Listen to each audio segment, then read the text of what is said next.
Okay, hi, hello, I'm here. Hi, Sprinkles, hi, Mass. I love that emote, and I love that it's called Razzle Dazzle. That is peak emote content. We love to see it. But, hi, hello. I'm Gracie The Persnickety Puppy, stupidly adorable yet endearingly stupid, and we're going to be playing a visual novel that my sister has been begging me to play since I don't know when. I love it. We're playing Please Be Happy. It is a visual novel. I want to say it's a Yuri visual novel. I know nothing about it because she hasn't wanted to spoil it for me. I know nothing about it other than I know one of the VAs for it is she used to do a lot of she did a lot of different voice acting in little comics that I liked. And while it's not it's kind of met now, but Yandere Simulator, she did official VA work for some of the promos for that. Clearly, it doesn't appreciate the word razzle. But we're gonna be playing it, and I don't know where she is. I thought she was gonna join me on stream, but I don't know where she is. Quite frankly, I have no idea where she is at.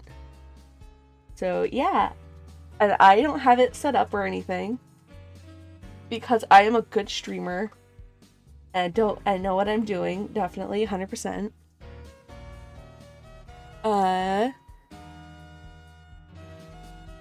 Where is it? Isn't it on my home screen? It's not. I have to go find it. If only Steam was alphabetical and I could easily find things. I'm just a dumb idiot. Okay, switch over here. Oh, why are there so many launch options? Oh no! I don't know what these mean! You playing Silksong? Yeah, that's what Katie has been doing, is just playing Silksong, like, exclusively. So I haven't seen her for days.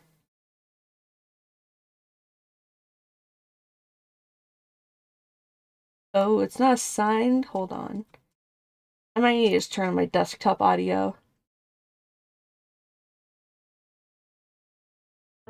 Please be happy.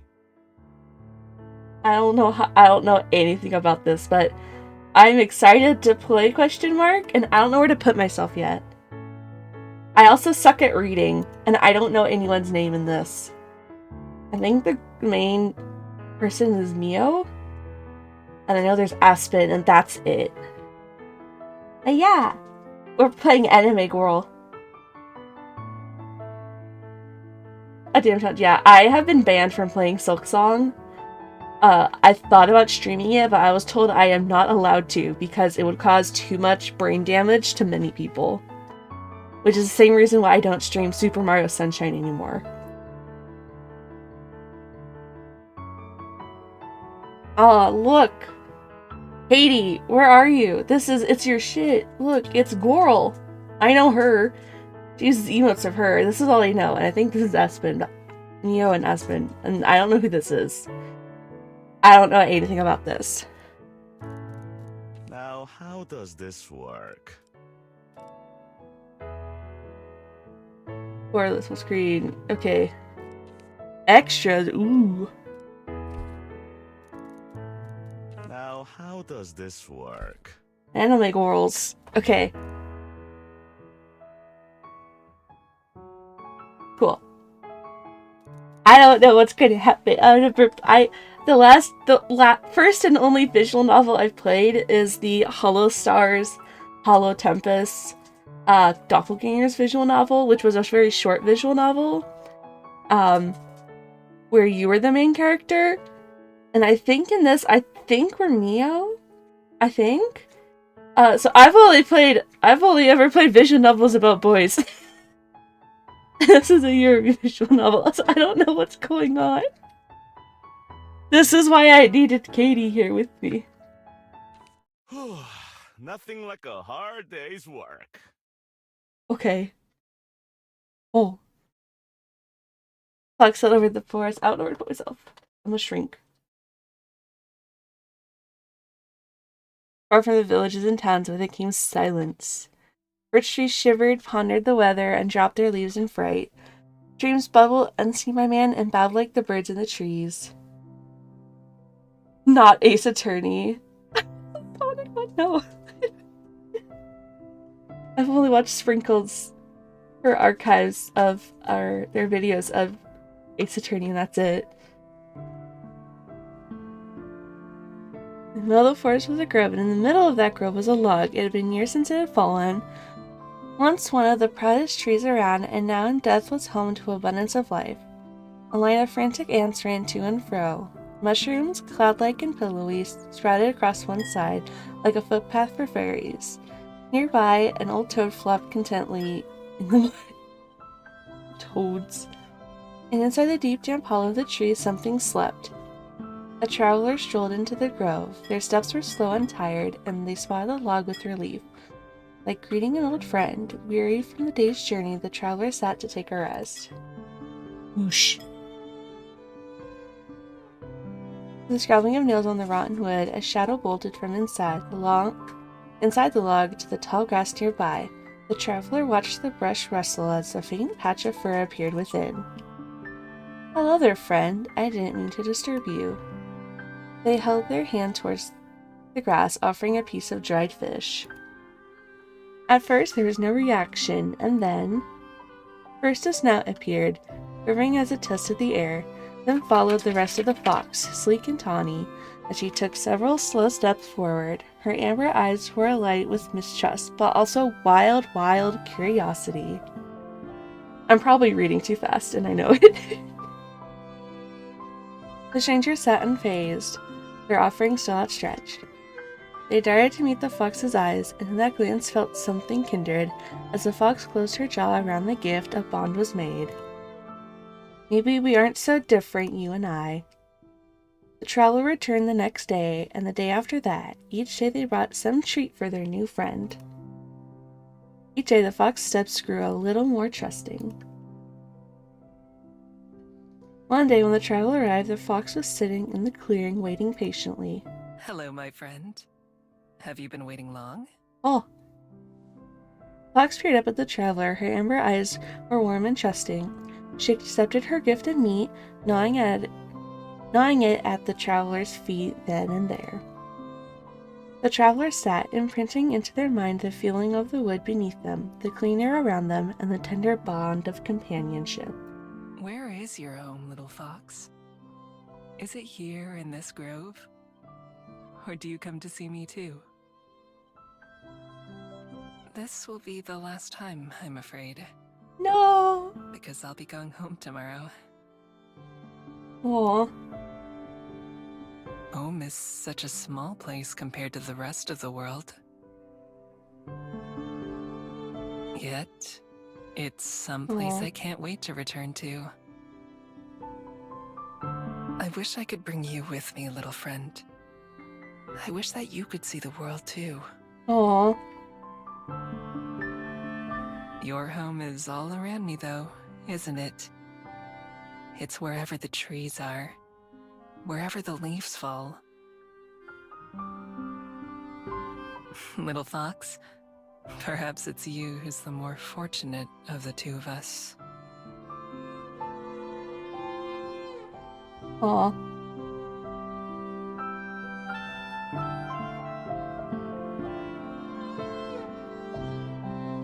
Time for the traveler to go.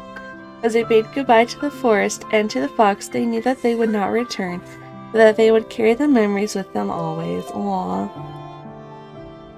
No, the next day the fox was sitting in the clearing, waiting patiently. Chapter 1 of Foxes and Fables.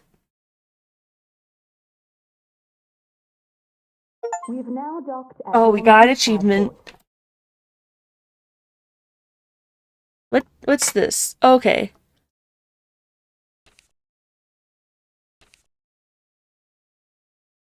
We were exploring for a moment. Morning. Okay, so there's like time. Thank you for flying with Kiwi Airlines, and we hope to see you again.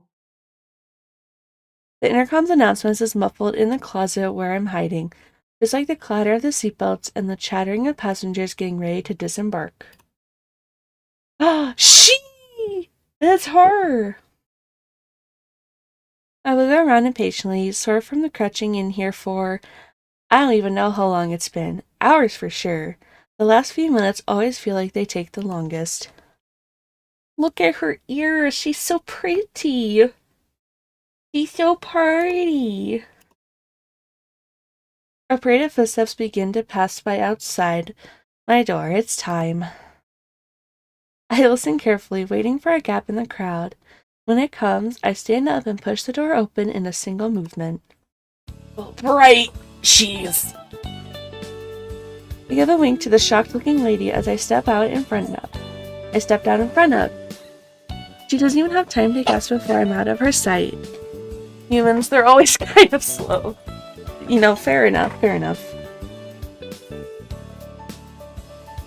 I nod the smiling flight attendant as I pass her by, then throw up the hood to cover my face. It's been a while since I last flew, but it doesn't seem like things have changed much. It's always been harder to sneak on than it is to sneak off. I follow the crowd to the end of the walkway and step out onto the ground. After a long stretch, I take a deep breath and savor the fresh air of being stowed away for so long. Wellington Skyport, New Zealand. Ooh. I made it! My breathless voice joins the pleasant hum of the skyport. A few clouds drift lazily overhead, almost within arm's reach. The sound of the waves rolling onto the shore is like a lullaby. It makes me want to burrow into the sand and take a nap. How very fox-like. But I can't. First I need to get out of here, and then there's one more challenge ahead. Up ahead, the snaking line of passengers splits as people are funneled into a few security stations. Uh-oh. While I'm too far back to hear what the guards are saying, it looks like they're examining a little booklet from each traveler before letting them pass. Humans sure like processes and procedures. Buddy, are you good? Do you mind? I definitely don't have a booklet like that. Aw, man, she got no passport. So screwed. Also, no one's gonna question she has ears, let alone she doesn't have a passport. She got freaking ears. Does she have a tail? That kind of looks like a tail down here.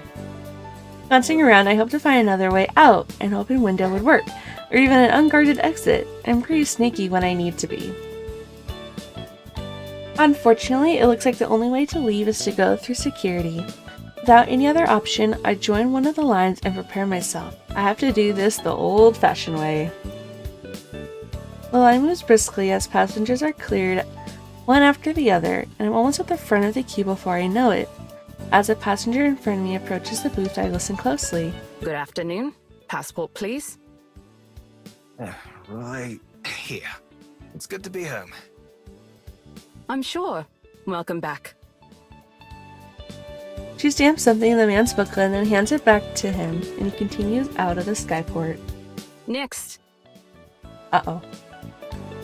That's me. I don't know what they're going to do with people without any papers, but I don't want to find out. I'm sure it involves lots of questions, being escorted around, and other unpleasant stuff. Yeah. Casually approaching the gate, I put on my brightest, friendliest smile while keeping a slight distance. With my breathing steady and tail calm, I'm sure I put on a convincing act. Yeah, you have an ears and tail. How convincing can that be? What world are we in?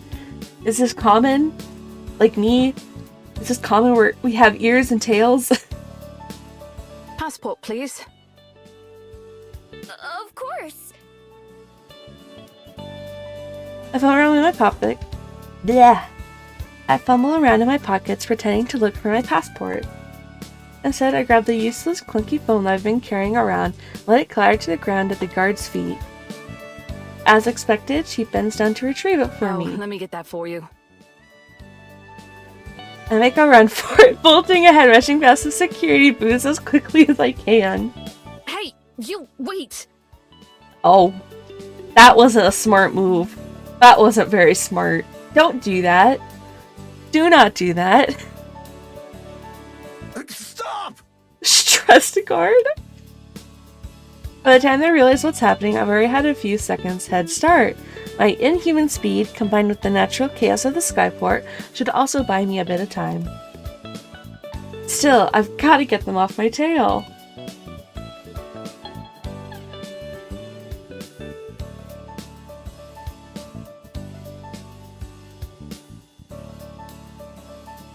Dashing through the skyport doors and out into the road outside, I don't even have time to take in the city. Without stopping for a breath, I run into the narrow streets while weaving between cars and shocked bystanders. Being seen by so many people like this is annoying, but it won't matter by tomorrow.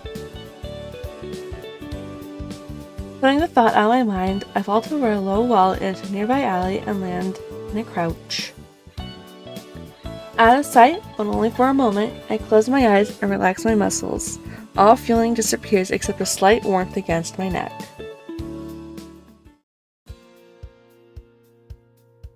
My secret weapon. The unremarkable looking necklace is one of my only possessions, and by far the most important. A certain one of the beads strung around my neck begins to heat up in response to my will, a soothing warmth flowing through my body. What? Why? My hands and feet begin to morph first, the fur chasing up my arms and legs as they distort and shorten. This sensation was so bizarre the first few times I tried. It's amazing how it's become second nature by now. Oh, we're turning into fox! Oh boy. Closing my eyes, I let my body and head shift and turn. The face is always a little uncomfortable, a once human face changing and lengthening into a snout with some difficulty. Oh, I keep getting flashbanged. Katie, you didn't warn me about all the flashbangs. The process complete. After only a few seconds, I open my eyes not as a human, but as a fox. Baby. I dart away without waiting, far quicker on 4 legs than I ever could be on 2. Obstacles like the stacks of garbage cans ahead would be a pain to get past as a human, but instead I'm able to flint between the gaps without slowing down. That's her! I know it! Sounds like the security guards haven't given up on me yet. I pick up the pace, running as fast as my paws will take me.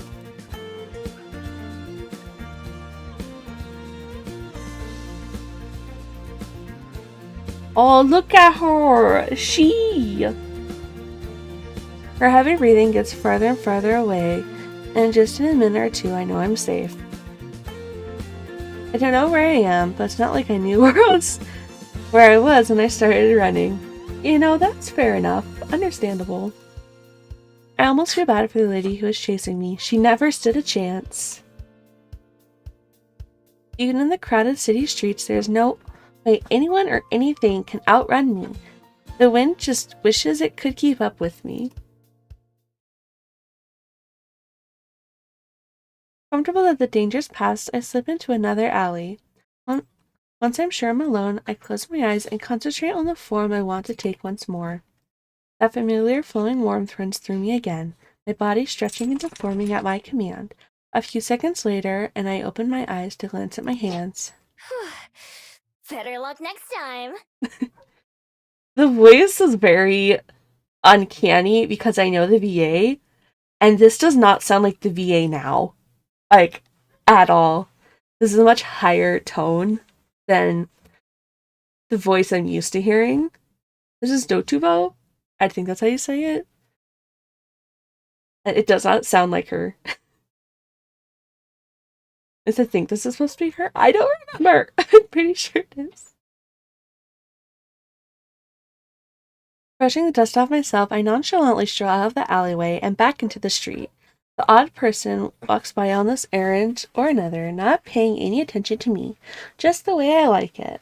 I love her outfit. This was one of my outfits I actually used to have for the model here, for me. I had a white shirt with pearls and stuff and a big, like, patterned, I don't remember what pattern, but some sort of plaid skirt. Left, right, past turn, left. Mapping out my path in my head, I look for a way to the main roads. It'll be easier to get my bearings there.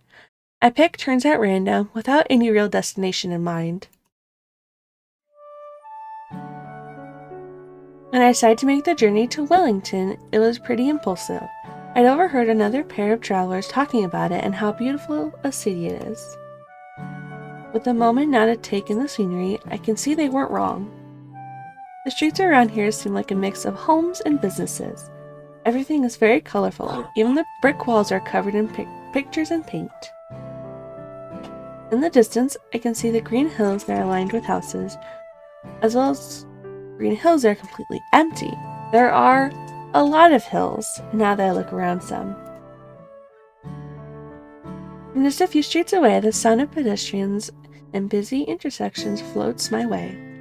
I head in this direction, taking shortcuts through yards and driveways when it's convenient.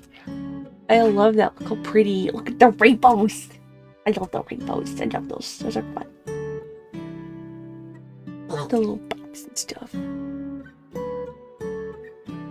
In one lawn, a big dog growls at me as I walk past. When I transform and growl right back, he tucks his tail and runs away. Dogs and I have always had an understanding. An understanding? It sounded like you just scared the poor thing. He growled back. You turned into a fox and growled at it. That doesn't seem like an understanding. After squeezing through one last narrow side street, I finally emerge onto what looks like a main road. There's no cars here, but tons of people on foot. There are brightly colored signs and decorations on most of the buildings. In the middle of the street, there are fountains and benches and trees and all kinds of stuff. The best part is the variety of stores. When I stroll past a few of the windows and peek in, I can already tell that I'll be able to do most of my shopping around here. There are stores with food, with clothes, and with just about everything else. I don't have any money on me, but that isn't exactly a problem. How?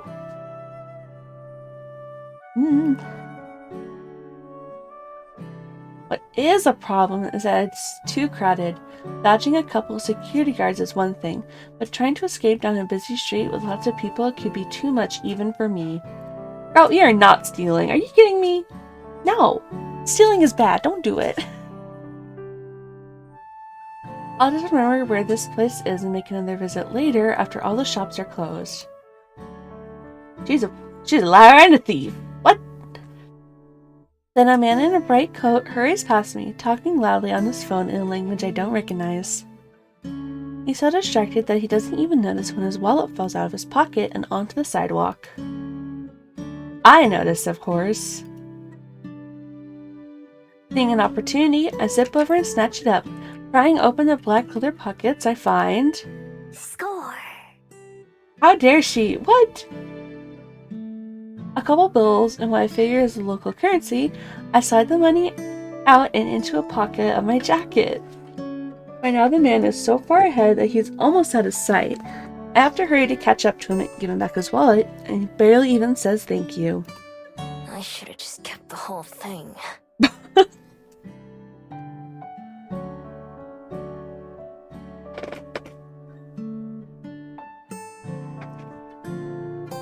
It's only fair that I get a little something for myself, since it's not like you wouldn't have ever gotten it back without me. Jeez, girl, jeez. Can't believe you're a thief.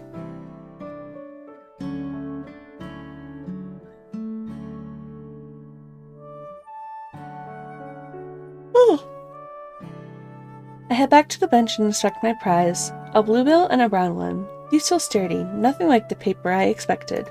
1, 0, 10. And 5. So 15. 15 isn't much. I definitely should have kept the whole wallet. No, girl, no. Oh well, at least it should be enough to buy myself something to drink. My thirst is starting to get the better of me, as I haven't had anything since I snuck onto the airship. Oh look, here, it's the thumbnail! Ooh.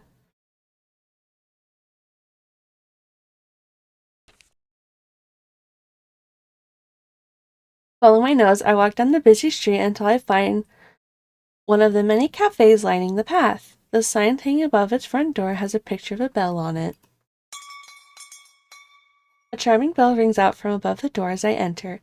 I can't help but savor the wave of refreshing, cool air washing over me, which feels even better after so much running. Hiya! Welcome to the Bell House! The barista behind the counter is the only other person in the store right now. As I nod in greeting, she leans forward with a cup in one hand and a pen in her other. What can I get you? We're having a special on affogatos if you want to try one. I don't know what that is. Usually, they're like $7, but today, they're only 5. I'd like a... I'm not sure what an affogato is, and isn't that like a vegetable? Not wanting to commit to the strange-sounding drink, I look at the menu instead.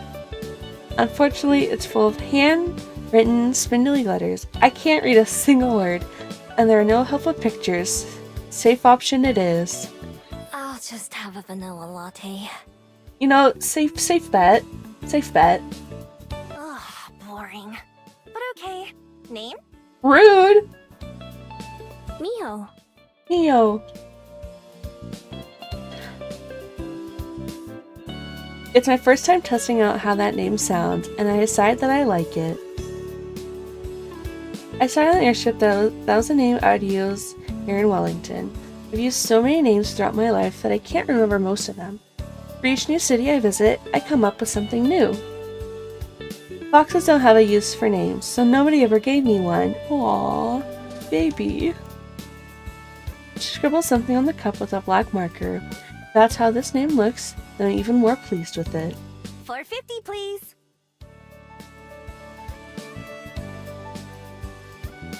I hand her the brown bill and she gives me back a big coin with a picture of a boat on it. All right. I'll have this ready for you in no time. She looked like Burb.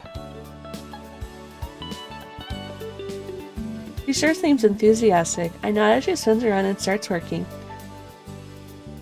Looking about somewhere to sit, I sat on the seat by the window with the sun pouring in. Near the entrance of the cafe, there's a wire rack with a stack of maps and tourist pamphlets, so I grab one of the maps before taking a seat.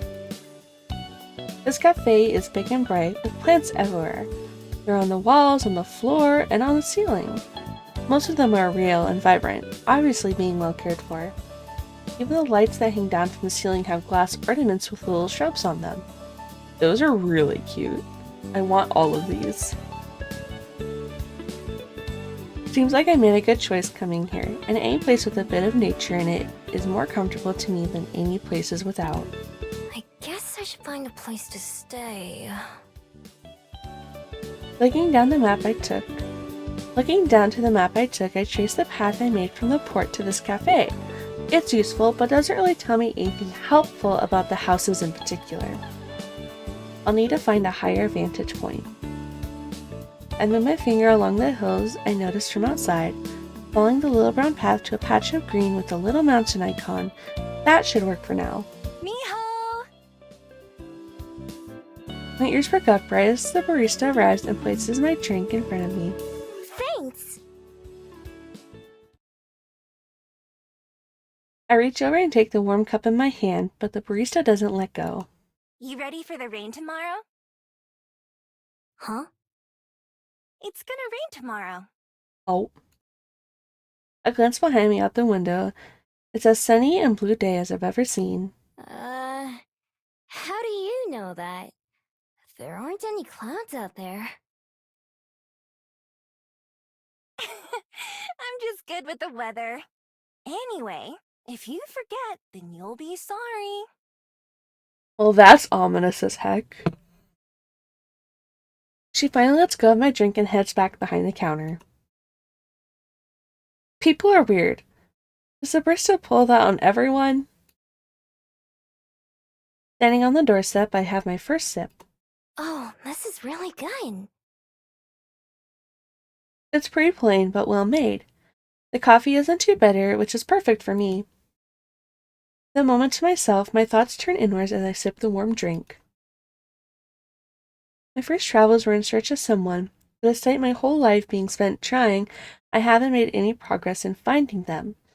So I've taken to simple wandering, going wherever I wish at the time. Oh, no, that's sad. I've been itching for a change of scenery anyway, so I boarded, well snuck into, the first airship that I could. The best part about owning nothing but the clothes on your back is that I can pick up and leave wherever I feel like. I take a moment to get my bearings and look around. I see a tired-looking person shuffling along the far footpath with a briefcase in their hand. They stop outside one of the buildings, take a deep breath, and pat their face a couple times, then go inside.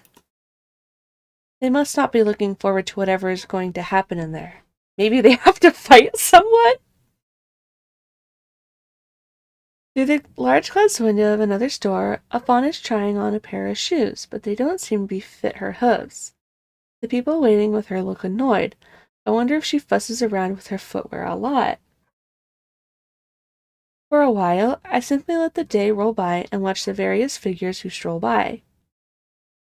People watching is fun, especially in such a busy city.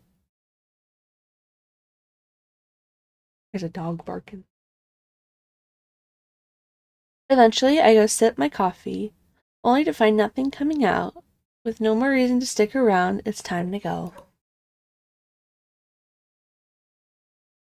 On the sunless street, I look around to match what I can see with the map's directions. There's a tall green mountain in the distance ahead of me, which must be the one on the map. It'd be the perfect vantage point for the city. Whoa, look at that! It's at Katie Caulfield with the Prime for 3 months. Welcome to the Cozy Crew.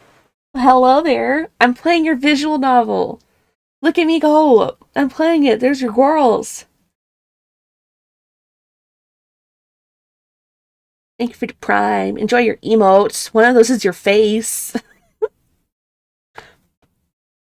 Ideally, I'd find an empty building I can crash in, but it's not necessary. A roof over my head would be nice, but I'm plenty used to sleeping outside under the stars. Sometimes it's better than sleeping in a bed. Let's go! You sure? I love how deep fried that emote is.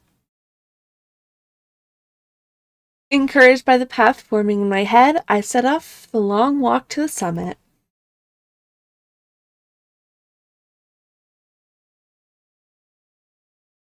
You're going to have to tell me how long these chapters are, 'cause I don't know how many chapters there are, and how many streams I need to do.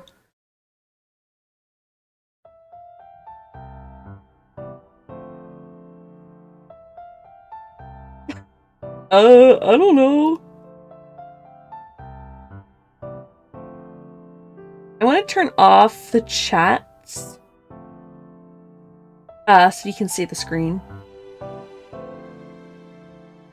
Or I could make them smaller, I guess, but it kind of varies where the stuff is on the screen. path to the mountain turns out to be less simple than the map made it look. First, the trail takes me along the waterfront, then it turns upward through a small forested area. Being among the trees and their tall shadows makes me feel at home. When the path leaves the woods again, I'm a little disappointed.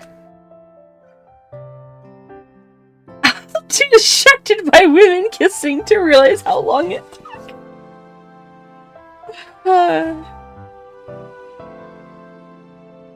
Thanks, Katie. Thanks. It leads up a paved road, so I stick to the edge to avoid passing cars.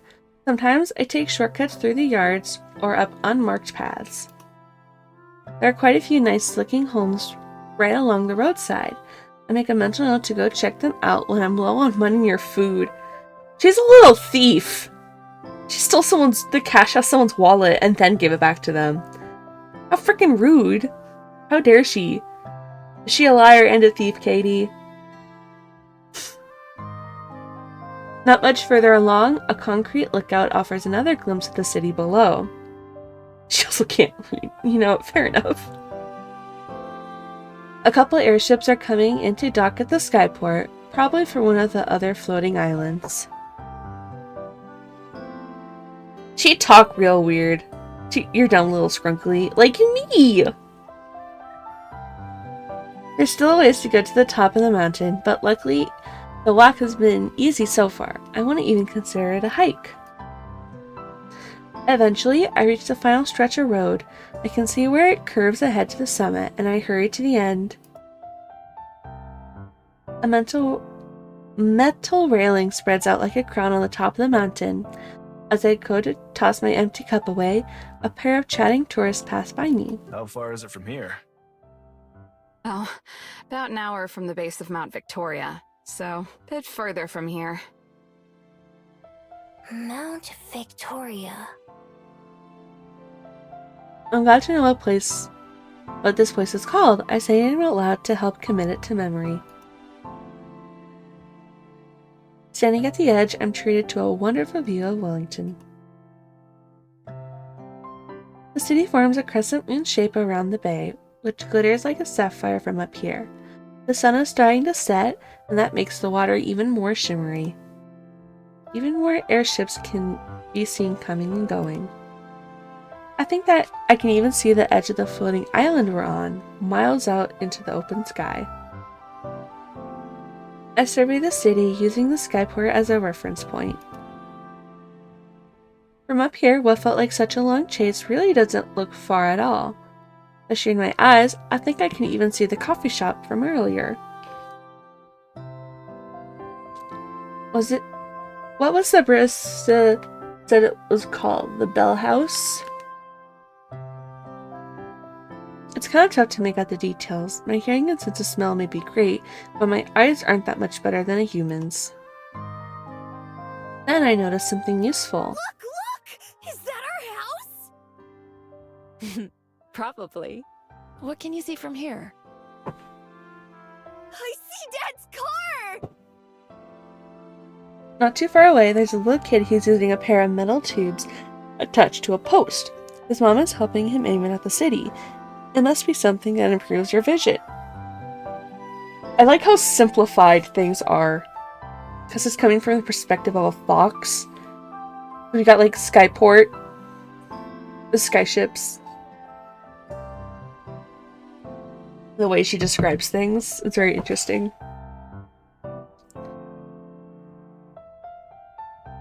The moment the kid and his mom leave, I hurry over before someone else can get to them first. Also, I realized I lied. The Doppelganger was not my first visual novel. My first visual novel was Asako Academy, which I didn't finish. Because Katie and I were doing that on the street. This is ages ago. Ages ago. In like early stream days. I don't think I could play it now. I think too much has happened. I think the visual novel it's been desecrated at this point. I don't think we should finish it. Consider the people involved with that. Consider all the things that have happened. I don't know if that's a good idea. No, we can do it. No, we can't do it, Katie. It would be so funny, but I feel like I'm friends with some of those people. I don't know if it would be in good taste. When the kid and his mom leave, I hurry over where someone else can get to them first. When I press my eyes to the same spot that the child did, though all I can see is black.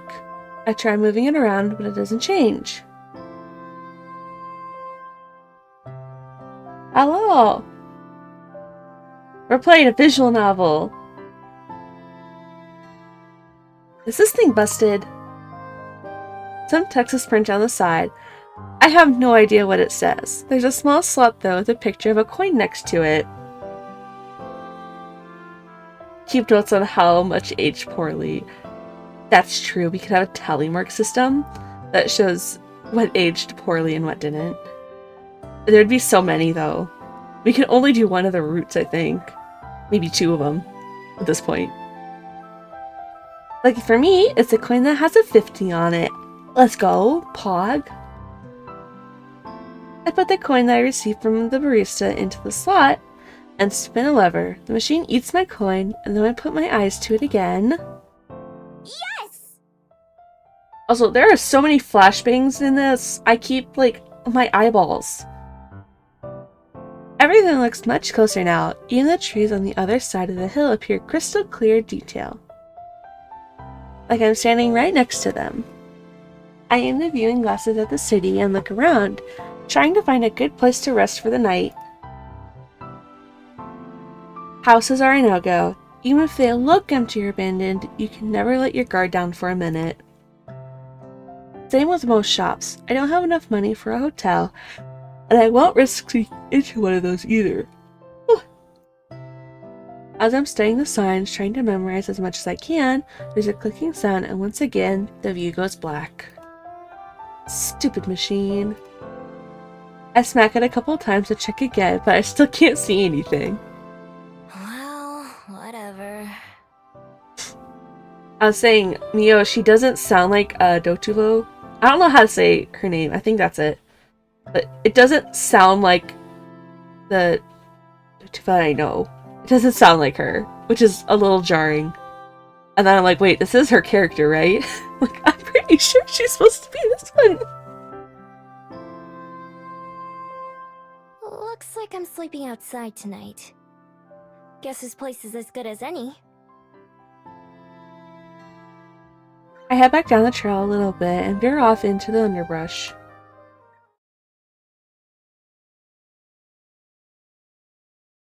Oh. Not perfect, but it'll do. It's not exactly the wilderness, but just about everything around here seems citified to some extent. Usually when I make a den, I prefer to find a place far from other people, a place where nobody will find me. I doubt I'll find anything perfect, but this is good enough. It's fine. Can't afford to be picky. That's fair. Oh, fox. She baby. Baby. Once the trail is out of sight, I transform again, my neck getting warm as my bead activates. A few seconds later, I'm on all fours. Have a good night!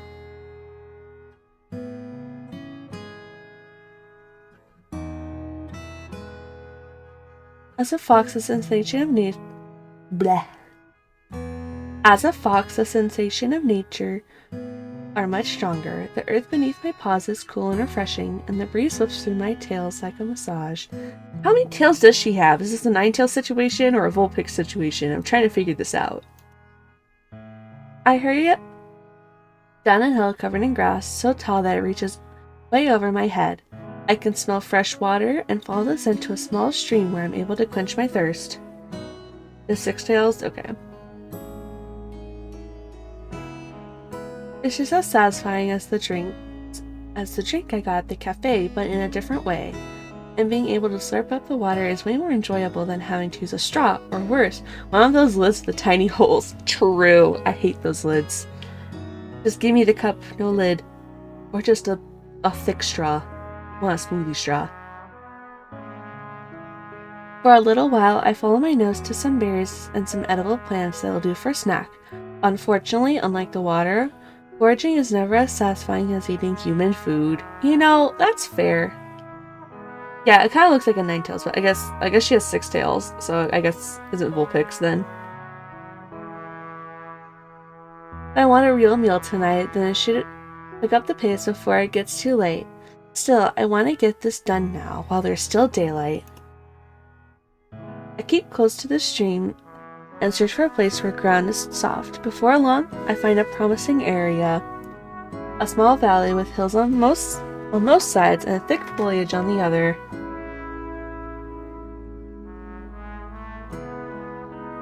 I'm still close enough to civilization to hear cars and other city noises, but the area I'm in doesn't seem like it gets visited very often. At the very least, it doesn't really smell like people. The spot that I settle on is a nice mound of earth near the edge of the woods, partially hidden by a tall tree with low-hanging leaves. Even if no one comes by, it makes me feel better knowing that I'll be out of sight. And so, I start to dig. My claws rip away the dirt as I burrow. I burrow downwards, finding the tunnel just enough for my sleek frame to fit. First, I dig forward, and then downward, finding out an area that's big enough for my whole body to fit.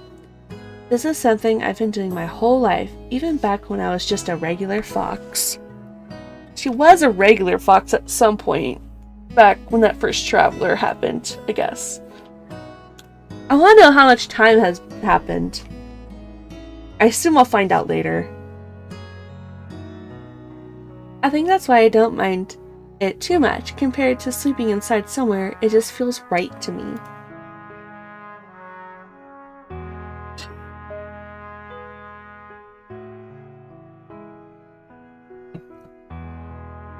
It takes a little while, and by the time I'm finally finished, the first few stars have started to peek out from the sky. I shake myself clean of the dirt that sticks to my coat, and then transform back into my human form. Spread this here, a couple of branches here, some leaves there. I walk around the valley a bit, checking from different angles. Not bad for just an afternoon's work. If you weren't looking for it, I don't think you'd ever notice anything out of place. All that digging has made me work up an appetite, not the kind that'll be satisfied with just a few berries. Ugh, I'm so hungry. I haven't had a real meal since yesterday. My stomach grumbles painfully. I've been so busy since arriving here in Wellington that I kind of forgot just how hungry I was.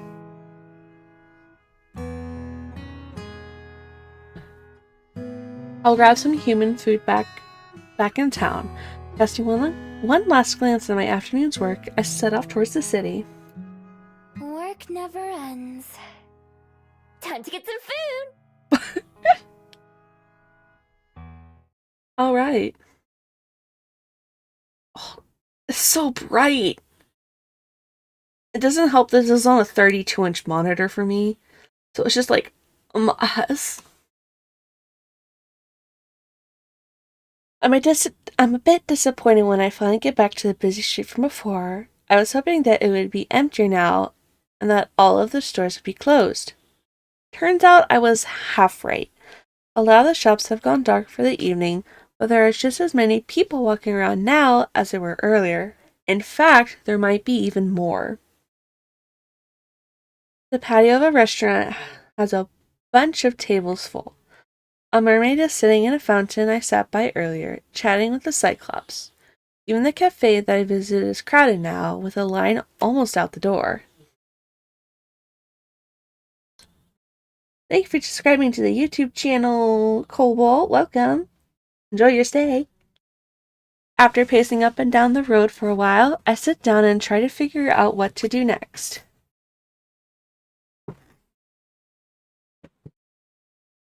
Okay. I don't understand. What does this mean? What? I can't tell how serious this is. If this is a mystical creature game and there's other mystical creatures, or if she's just interpreting things. I'm very confused. I'm not too worried about what will happen if I get caught stealing. I just escape, obviously. And even if they somehow manage to catch me, it wouldn't be an issue for very long. See, there's something different about me that makes me extra good at being a thief. It's not just the skills I've practiced over the years, like picking locks and sneaking around.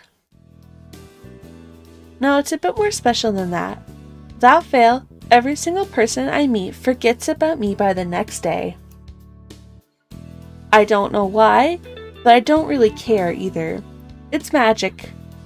That's all that I know about it. Really useful magic. Fantasy-ish world. So are there mermaids and cyclops in this world, or is that just her interpreting things?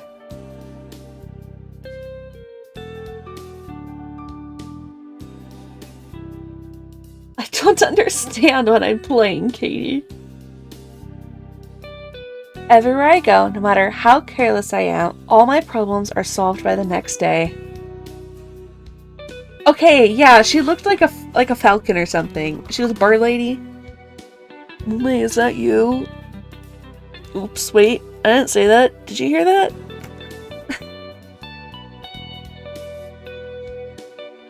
I forgot Pup Time does bird stuff too.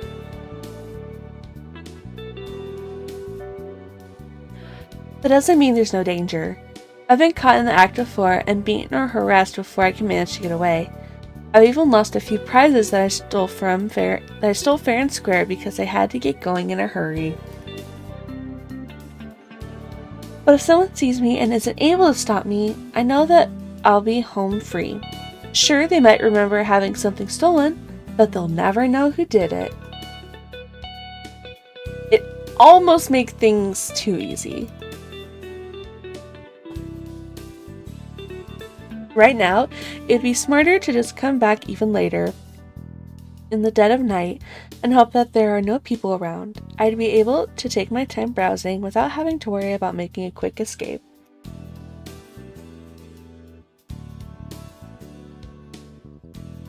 Where's the fun in that, though? I walk casually up and down the street, glancing into windows without being too obvious about it. Some stores still have customers inside. Others have locked their doors and shut off the lights. Most of the restaurants are still open and are only making me hungrier. Stealing from restaurants is a bit much even for me, though I've tried it before, but the cluttered kitchens as well as all the tables and chairs makes it hard to get around. Plus, I've learned the hard way that there are plenty of hot or sharp things for angry cooks to throw at you as you try to make your way out. Instead, packed and pre-made foods are my best friends, things I can grab multiples of at once and stuff into my pockets. If I'm really lucky, I'll find a place with refrigerated sandwiches or salads, or sometimes perfectly good hot food that gets thrown out. You wouldn't believe... She's such a silly little guy. You don't believe the kind of stuff that's available if you don't mind sifting through the trash a little bit. It's not ideal, of course, but a hot meal is a hot meal. I know plenty of other foxes who have eaten much worse. That's fair. Target spotted. It's perfect. A small convenience store, snacks lined up behind the front window. Even better, the shops on either side of it are closed too, so there's not many other people in the area. Locked, huh? Not surprising.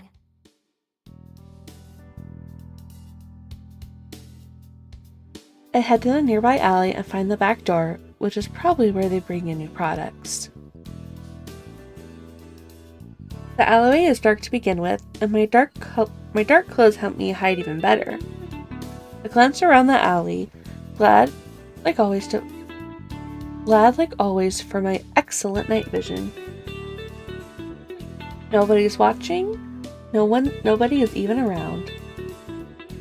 I pull my hood up over my ears and tuck my tail between my legs, leaning against the sturdy door. For anyone not looking closely, I'm sure I appear as nothing more than a shadow. I feel like this is like a situation where it's like the obnoxiously obvious is what I imagine in my head. I dig around in my pocket until I find my trusty lockpick, and then set to work on the door. It isn't a complicated lock at all, just a regular keyhole. With a click, the latch springs open with just a few short moments later. Bingo. Huh?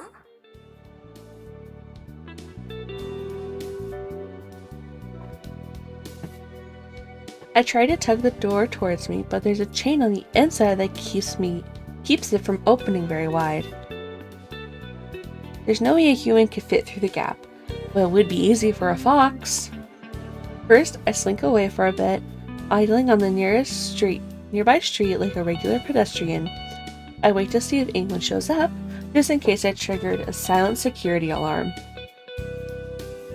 After about 10 minutes, I decide it's safe. I transform under cover of the darkness in the alley and slip into the building before transforming back. The shop isn't very big. The receiving area is just a small hallway with a few boxes of soda and candy bars on the floor. I grab a couple of my favorites and shove them in my pockets. When I creep into the main area, I make sure to stay low to the ground, trying to avoid being seen from outside. I'm not exactly hidden, but as long as I don't stand up, I shouldn't attract anyone's attention. I move fast, cramming as much into my coat as I can. Cookies, protein bars, popcorn. I'm not very picky. When my coat starts to feel pretty heavy, I grab a plastic bag from behind the counter and transfer some of my loot into there.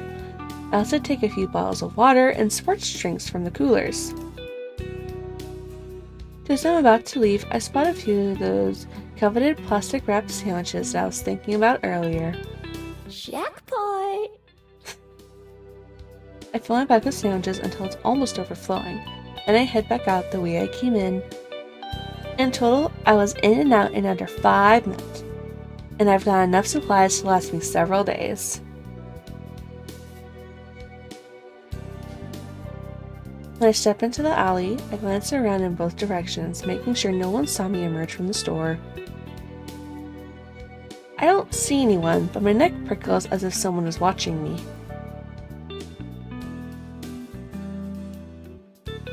I sniff the air, but I don't notice anything out of the ordinary, nothing that wasn't there before. Still, suddenly there's a flap of wings and a bat flares past me from out of the shadows. It goes right over my head and disappears from sight up the street. Oh, that's it? Oh. Is that a person?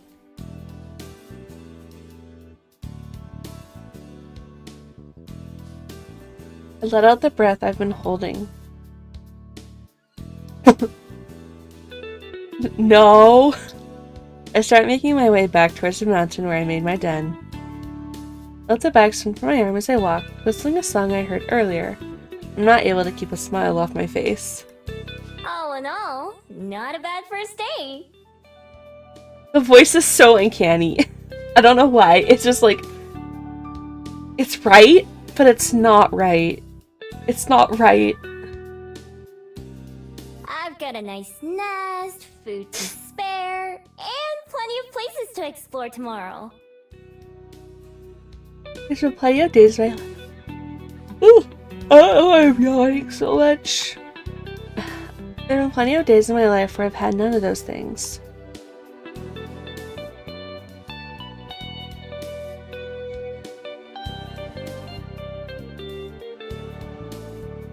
Sorry, I got a notification. I wrapped one of the sandwiches I grabbed to take a big bite. Nothing beats the taste of hard work. I hope Wilmington continues to treat me well while I'm here. Treat you well.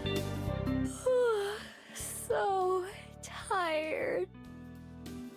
I'm gonna sleep so well tonight. I unpack everything that I got from the store, as well as the treasures I always carry with me. My lockpick, my wallet, and a few pretty stones. She carries rocks in her pocket. She has rocks in her pocket that she carries with her. Those are her prized possessions. Rocks. Rocks. Tell me you're autistic without telling me you're autistic. Do I have a rock in my pocket?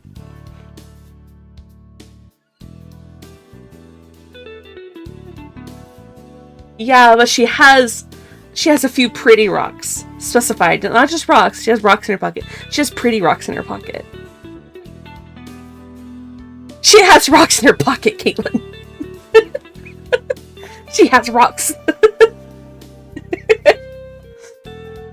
The only thing that I leave in my jacket is a small scroll. Can't get that damaged or dirty. You don't think that? You don't think that's a special interest? If your special interest is rocks, you're somewhere on the autism spectrum, just saying. And they say that lovingly. As someone on the spectrum. With friends who are on the spectrum, and one of them who buys pretty rocks. I love her dearly, but she does collect a lot of rocks. She gave me a rock too. I got a heart rock.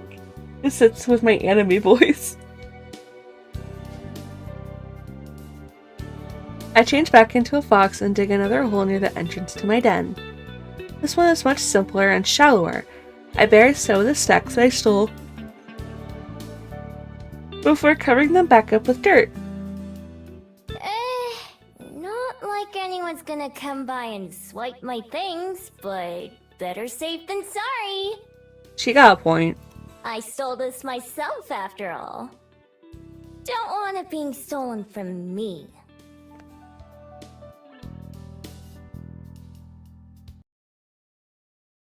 Stuff like my pen and favorite rock go in the burrow with me, since I like having them close.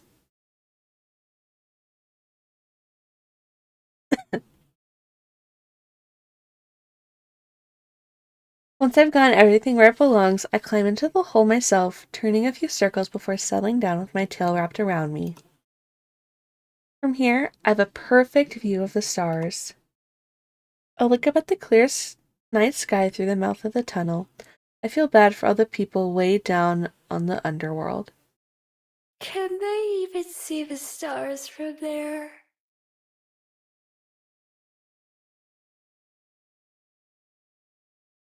I've never been to the underworld, so I have no idea. I can't imagine falling asleep without them. Comfortable and safe, I close my eyes and quickly slip off into dreamland.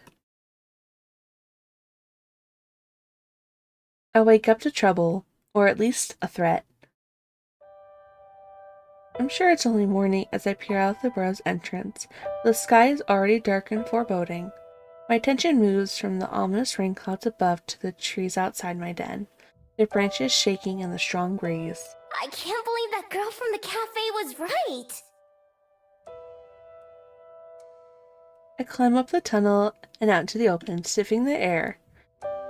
It just tells me what I already know. A storm is coming, and fast. But also, another scent plays on my nose, one so faint that I almost brush it off before taking another smell. Surely I'm wrong. There's no way that... I lower my snout to the ground, I investigate the area, and then decide that I'm right. I change into my human form and look around. Someone's been here. Yes, someone's definitely been here, but the scent isn't humans. It's vaguely familiar, but at the same time, not like anything I recognize. And it definitely wasn't here when I went to sleep. They must have come here in the night and stopped right outside my den. Were they watching me sleep? Oh crap! As a fox, I dive back into my hole to make sure everything is still there. My heart pounds in my chest, but nothing appears to be missing. I also checked the spot where I buried my stash from last night, but that hasn't been disturbed either.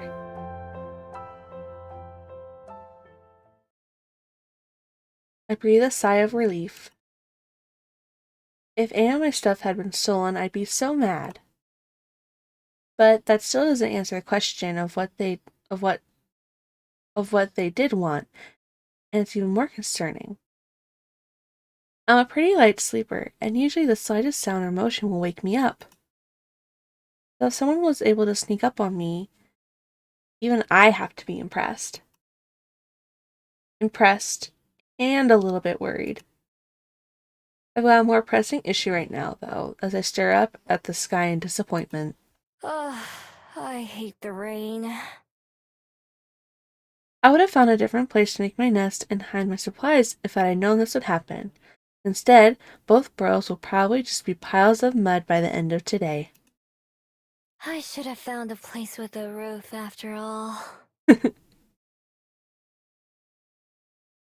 I fill my pocket with most of my important possessions and some of the food I grabbed last night. Everything else I wrap as tightly in the plastic bags as I can and bury them in my den. Hopefully, I can find somewhere else fast and then move everything else over before it gets ruined. An abandoned house would be perfect, or some other place where I'd be able to hide. I'm just about to get going when a loud flapping sound overhead catches my attention. I expect it to be a bird, but instead, it's yet another bat. Oh, look at his little face! This one's even bigger than the one I saw last night. Its wings are way longer and noisier. I can even hear it squeaking something as it flies past. Some people say bats and foxes are similar. I don't see it. I watch it fly around for a little while before it takes off towards the city. Maybe it knows somewhere to stay. Guess I'll follow it for now. Alright. A couple times, it disappears between the trees or just too far ahead, but I always manage to catch back up. Eventually, we're out of the woods and back into civilization, where a car whizzes right past me. There's a sidewalk here and other people walking around. Most of them look up to the sky nervously, though, and everyone seems to be in a hurry. Guess I'm not the only one looking to get away from the rain.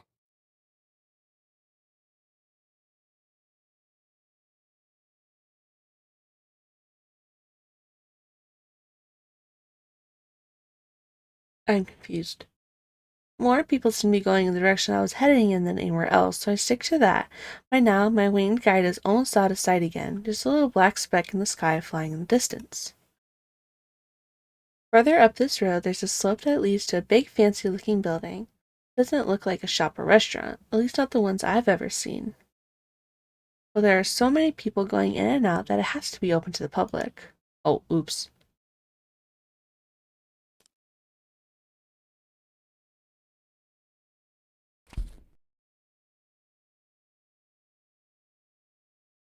That's good enough for me. It'll give me somewhere dry to spend some time, and maybe I can learn something useful. I keep hitting quick save because I don't know. I just keep hitting the save. Plus, places like this usually have plenty of valuables inside. If I'm lucky, I might be able to find something to fund my next few days. After all, the bigger the target, the less likely they're going to notice something's missing. Well, the sturdy oak door isn't as heavy as it looks. A firm push being enough to heave it open. Gingerly stepping inside and out of the rain, I'm greeted by books. Lots of books. Books on shelves, books on tables, books on the floor, books everywhere. The place even smells of musty old paper, and the dozen or so people inside are mostly leafing through pages in the aisles. The odd silence about the building is striking, given how many are around. It doesn't look like a shop, so I assume it must be a library. I've heard of them, but I've never been to one. No point, since I can't read and all. Girl, same. I also cannot read. But it's warm and cozy and very dry, so it'll do just fine. There's a desk near the entrance with a computer on it that I assume would be where I check in. It's unattended, which is good for me. I take a seat in an empty chair nearby and sit back just to observe for a bit. There are plenty of people, but it's not too busy. Lots of empty, unwatched spaces. Most folks seem to be here alone, or in small groups that keep to themselves. There's not much conversation going on, and what there is all whispered. No one gives me a second glance, which is a good sign. It means I'm probably not breaking any rules just by being here. Behind the desk, there's a hallway leading deeper into the building, and a peek around the corner to see what's back there. All I can see are some shut doors, and at the very back, a staircase. After glancing around to make sure no one's watching, I sneak down the hall and try a couple of the doors. All of them are locked. I could probably pick them if I wanted to. No sense in trying to do that now, though. Is there anything more valuable around? An antique clock or vase would be perfect. Sadly, it's almost all books. Books and small trinkets that look pretty worthless. Not even worth the trouble of stealing. At least it's got a roof. I do spot a couple promising items, like a set of old coins, and memorize their locations.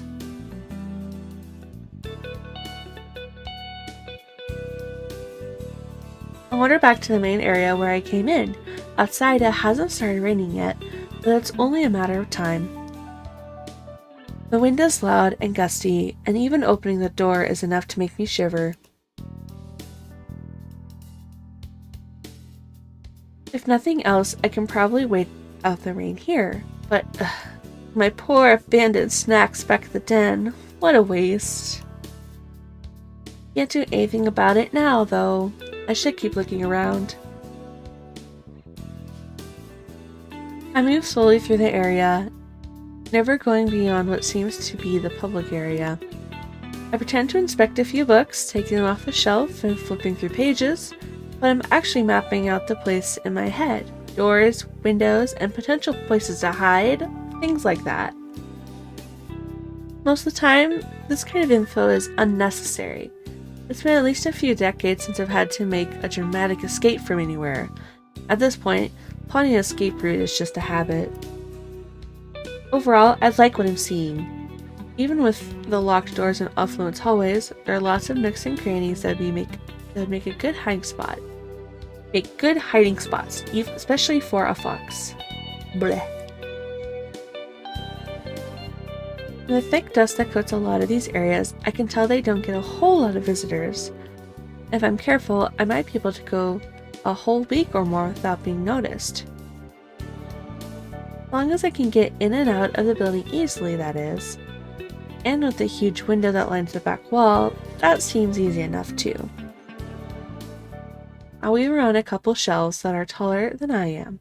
Heading for the far back corner, I peer around the corner of the last aisle just to make sure I'm alone. But I'm not.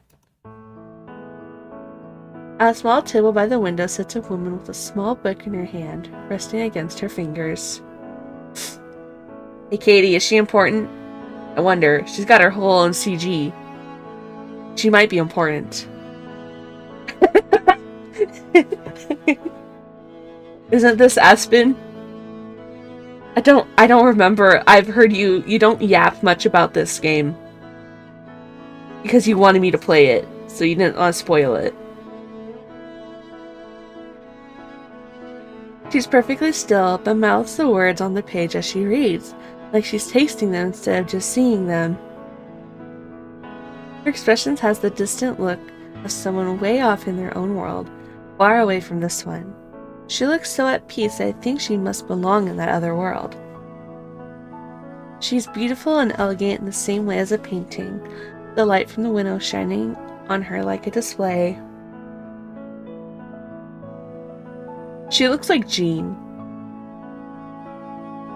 from Genshin. She's got Jean vibes.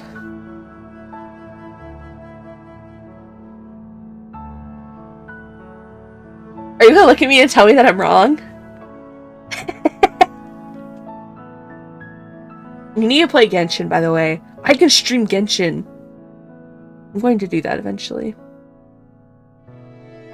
I duck back behind the bookshelf, pressing one hand to my racing heart. My other bumps against one of the books on the shelf, and it falls with a dusty thump. Magic science! We gotta run. We gotta go. Can't be here. Cursing my clumsiness, I silently back away in case she decides to investigate, but she doesn't leave her chair. I suppose it's nothing. Oh, she got an accent! Oh! I understand now.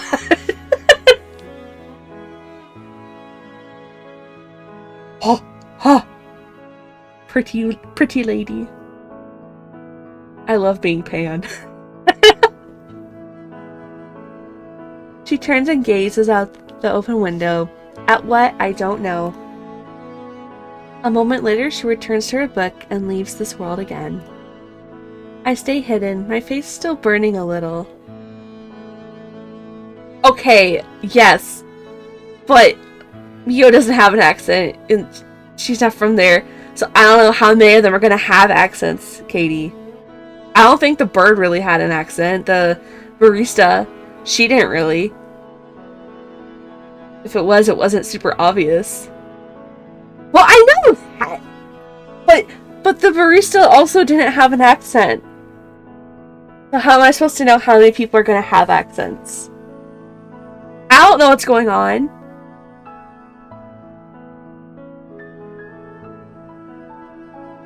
I also like that accent. I like the Aussie accents. The Aussie New Zealand accent, it's got a certain tone to it. I stay hidden, my face still burning a little bit. Yes, I think this would be the perfect place to spend some time. What is this?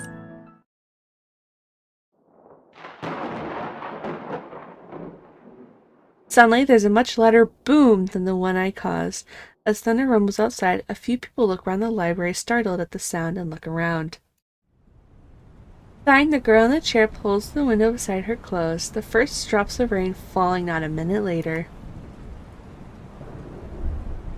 I'll investigate the windows later. Right now, I don't want to bother her, so I'll head back to one of the plush chairs on the other side of the library and take a seat. Yeah, as far away from the pretty girl as you can, and hope for the best. I could be here a while, depending on how long the rain lasts, so I may as well get comfy. I find a few books that have more pictures than words and curl up in one of the soft chairs to flip through them. There aren't as many of those ones. And I go through the stack pretty fast. Takes long enough for the rain to start, though. Yo, Gregory, she has experience before. Clearly she hasn't. Understandable, though. I love this rain. It's going to make me fall asleep. If this is a reoccurring thing of thunder and rain, I will fall asleep. The longer I read, the louder the pounding of the rain and howling of the winds become. Guess that's not letting up anytime soon. I can't complain though. This library is pretty cozy by my usual standards. It's warm and safe and nobody tells me to go away. I even have snacks. More than once, I get up and walk around the library again, even though I've got most of it memorized by now. I take note of the things like a child's stuffed toy that's lying on the floor in one section, or the thin blanket that's stuffed between a bookshelf and the wall. On my third or fourth trip around, I finally find something I'd been looking for.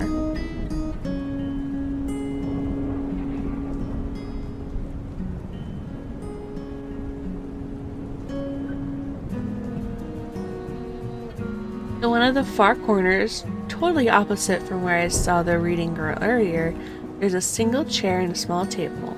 On the wall nearby is a portrait. The painting itself is of a girl with light brown hair, but barely pay any attention to that. What I'm interested in is the frame. It's lovely. Looks like it might be made of gold. It certainly shines like it. It's carved intricately into the shape of waves, flowing up and down. It's gotta be worth something. I pretend not to pay as much attention to it as I make my way back to my table. There are too many other people around for me to be able to try to sneak out. It's too big to fit under my jacket without being obvious. Yeah, steal a picture frame. Great idea. Great idea. 10 out of 10. That just means I'll have to come back some other time. Maybe once this place is closed. Hours pass by and the storm continues. I'm kind of disappointed about losing a whole day, especially so soon after arriving. But it's not like I'm in any sort of hurry. I pat one of my pockets, feeling the familiar and reassuring weight of the paper scroll that's tucked away there. That scroll is the only thing close to a purpose that I have, and it's not particularly urgent, or at least I don't have any way to deal with it faster. So what, is this just a scroll she got from the Traveler and she can't read? Is that what's gonna happen? I'm predicting. I do this all the time. I try to deduce what's happening and why things are important mid-thing. I don't know what's true or not. I have no idea. I spent a long time reading. It's almost afternoon when I go and check the windows again, while the rough weather outside continues. At this rate, I'll be sleeping in a puddle of mud tonight. Oh no. Unless... A quick check shows that a lot of the other library patrons have left. It's not empty, but it's not nearly as full as earlier. Guess some of them decided it was worth braving the rain. Looking as nonchalant as I can, I get up from my seat and pretend to browse again, slowly moving through the shelves. I want to check, is this... Okay, here's big girl saves.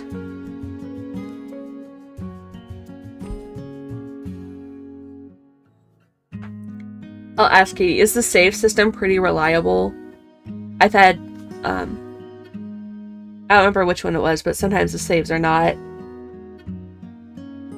good. Okay, they are good.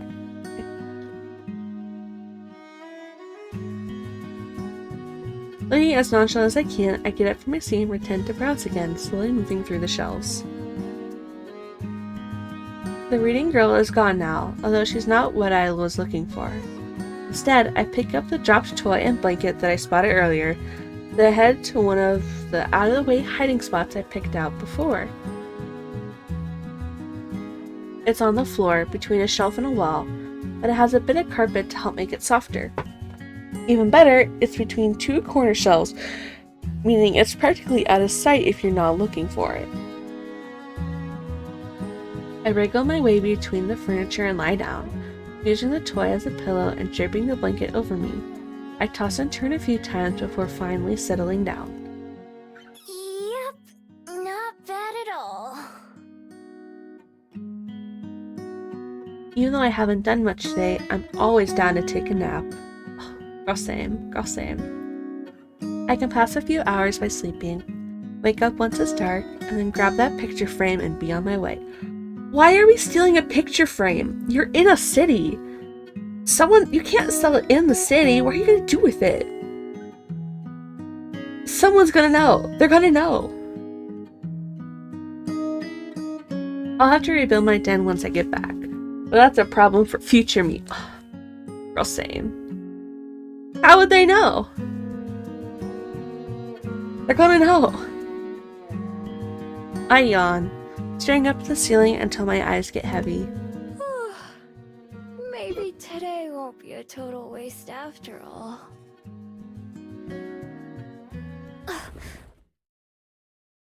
I'm for sure gonna do chapter 1 if it's not long. I can't do long streams. The soft sound of cloth rustling wakes me up from a dreamless sleep. How did someone sneak up on me twice now? I don't know how long it's been. The sky outside has darkened significantly. Now the stars twinkle outside the window. There's no time to react as the sound comes closer. I hear no footsteps, but suddenly a woman steps into view. Her clothes are pure white, making her stand out like a ghost in the dark library. Her cape rustles again as she reaches towards one of the shelves. One of the shelves I'm hiding behind, to be precise. Gingerly, she moves 2 books to the side and then slides another book into the space she created.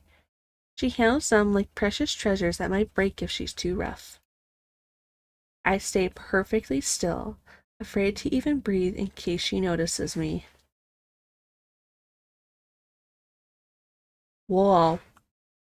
My heart beats wildly as she slowly and deliberately looks over the shelf, examining their titles before taking a book from the second lowest row. Through the gap she creates in the shelves, our eyes meet in the darkness. Oh no. I tense up as she steps around the shelving between us to get a better look at me, preparing myself to leap away if the need arises.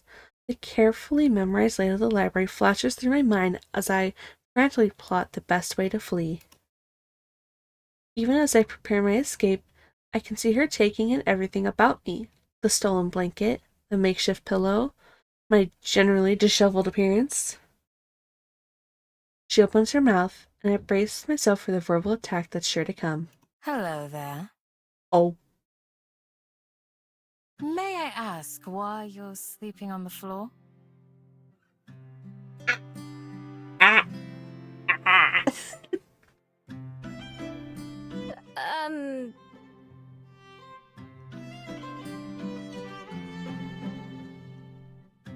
It doesn't matter what I say, just distract her enough to get away. I don't have anywhere else to sleep. I thought so.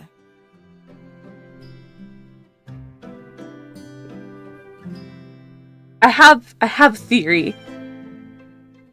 I'll have to DM you later about it, so I don't try to spoil things in the game.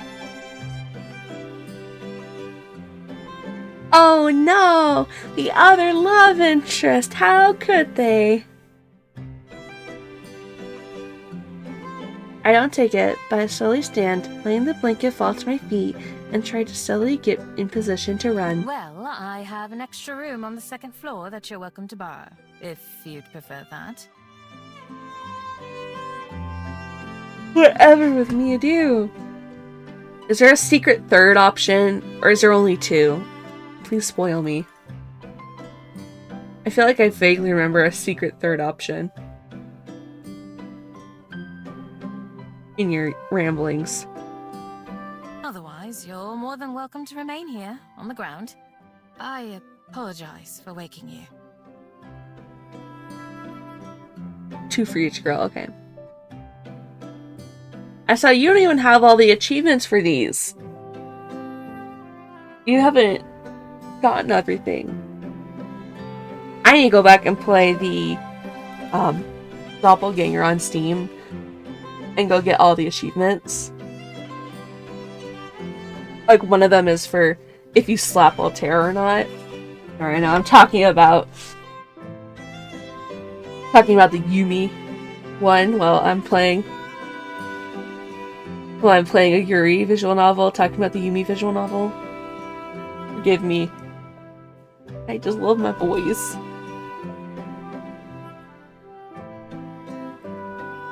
With a smile, the oddly calm woman steps away and busies herself organizing another row of books. She probably expects me to let my guard down and take her offer. Sorry, I didn't want to please apologize. I'm just a stranger, someone who broke into her library. There's no reason for her to treat me kindly. My years of experience, and there are plenty of those, tell me it's a trap. Thanks, No thanks. I'll just be going actually. Sorry to bother you like this. I like her tooth. She got one tooth that hangs down, the snaggle tooth. Aw. I hurry past her, shoulders tense as I expect her to grab me or try to stop me. She doesn't, though.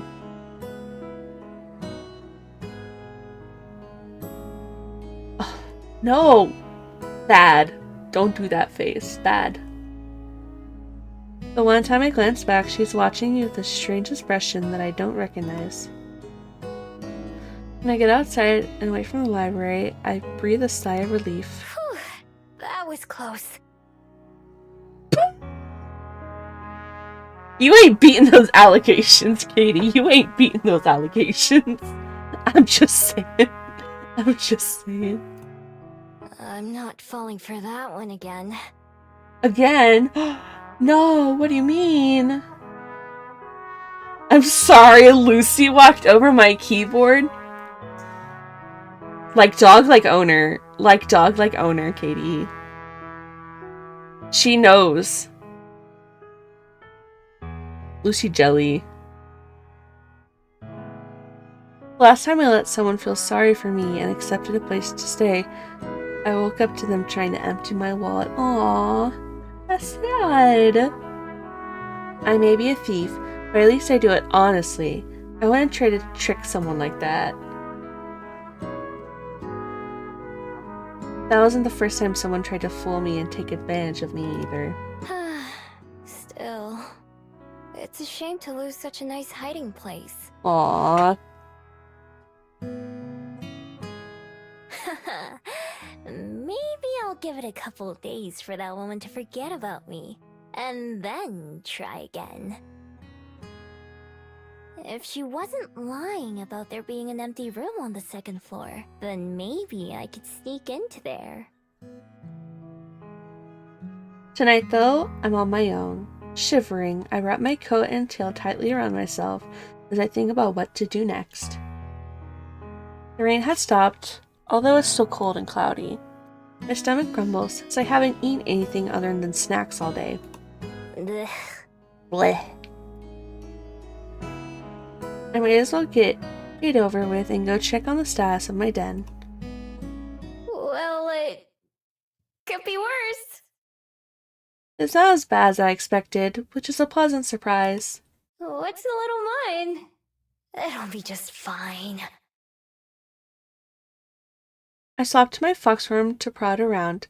The entrance has caved in a little, but after I scoop that out, I find that the rest of the tunnel and main room are relatively intact. Cold as hell, but intact. Seems the trees protected the den from a lot of the rain. Takes me a while to find the spot where I buried my stash, since the stick I used to mark the spot got washed away. Eventually I locate it, though, and start digging. The cold mud makes my paws dirty and sore, and the little flecks cover my fur. After I finally reach the soggy plastic bags, I shake myself clean before opening them as human. Some water has seeped through, and I open the spoiled items before tossing them away. I'm not too picky, but I have plenty of other snacks to choose from. Eat up, birdies! A few of them swoop down to inspect the offering. I scarf down a quick meal of cookies and unwarmed soup, along with some cold water from the stream. At least the water is satisfying. Then, even though I just woke up from a nap not too long ago, I shift back into my fox form to crawl into my den and curl up. I'm sure it'll be a while before I fall asleep, but I don't feel like going back into town. I've had enough excitement for one day. This isn't all that bad. Regular foxes without magic powers have had it way worse than I do. Although, back when a fox was all I was, I wouldn't have really cared. To this day, I'm not sure what it was that makes me different. I used to be just like them. No desire to go beyond the forest or anything, and then one day, I became whatever I am now. All I had was my necklace, a small scroll I can't read, and the memory of the person who had given it to me. They were so kind to me, that stranger in the forest. They wished me well, even though I was just an ordinary fox. Somehow, that didn't seem to matter to them. I never even knew their name, just their face and their voice. But I know that I'll recognize them when I see them again. It's just a matter of finding them. So since then, I've been looking and surviving. Looking for them is what keeps me going. It's enough to live for. If I wasn't, I don't know what else I'd be doing. I guess I'd just be surviving. But if that was the only thing, I think I'd rather just have stayed a fox. Aww. Aww. Standing outside my den in human form, I take stock of how things stand. The sun's thankfully out this morning, but everything remains damp, from the ground to the muggy air itself. The chill in the breeze is the worst, making me shiver every time it hits me. The Bell House was pleasant when I visited a couple days ago, so I decided to head down towards the main street and get a coffee there while working out my next moves.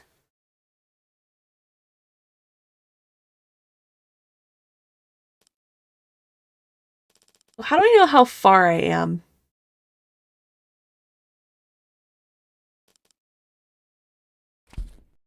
Or do I just have to guess? Coming to the door of the cafe. Oh, great, thanks. I pause and wipe my feet on the mat outside. The human fascination with surrounding themselves in concrete makes a little more sense as I work the mud off my feet. With that, I finally head inside, only to stop in my tracks as the door shuts behind me. Standing behind the counter is the same girl who I saw reading in the library yesterday, talking with a customer as she takes their order. That gentle aura about her is unmistakable. It's she! It's her. She is the girl. It's the girl. The person in front of me finishes their order and I step up to the counter. Good morning. Welcome to the Bell House. What can I make for you today? Oh, hi. I'll have... A vanilla latte? No, that's boring. What do you recommend? I want to try something new. I'm glad you asked. I was just thinking that you look like the sort of person who would enjoy one of our Fairy Kiss chillers. What now? It's one of our signature drinks, with a vanilla gelato base and a mint chocolate chip swirl.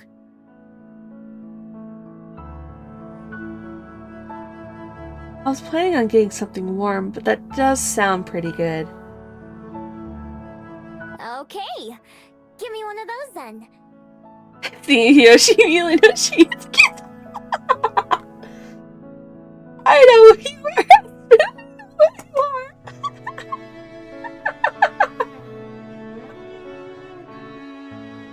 Perfect. And could I get your name, please? It's Miho. She scribbles something on a cup and finishes it with a big flourish. I'll have that right out for you. Thanks.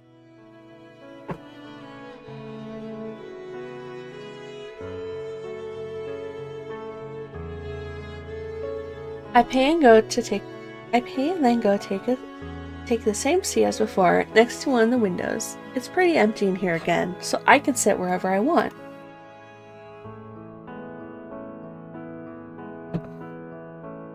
Before the barista starts making my drink, I spot her writing something else down in a little notebook. She glances my ways once or twice while she does, but I pretend not to notice. I totally noticed. I wonder what it is. The barista the other day didn't write anything down. Anyway, I've got more important things on my mind. Like the pretty girl? I'm all over the plan which formed as I walked here, becoming increasingly happy with it. Tonight, I've already decided I'm going to sneak back into that library. Between that picture frame I saw and some of the other trinkets, I should be able to pilfer enough on my next few days in Wellington. Finding somewhere to sell it should be the easy part. I've got a dozen excuses I can recite from where the items came from. Dead grandma, spring cleaning, renovations. Oh yeah, all of our favorite excuses for why we have things. Sometimes I try extra hard and pretend that the things I'm selling are really special to me, and earn a bit more cash that way. Sometimes I just take whatever they give me.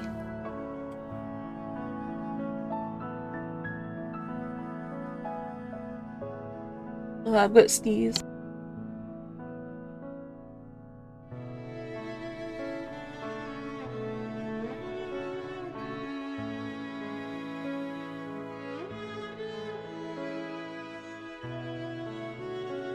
Oh my goodness, my nose hurts.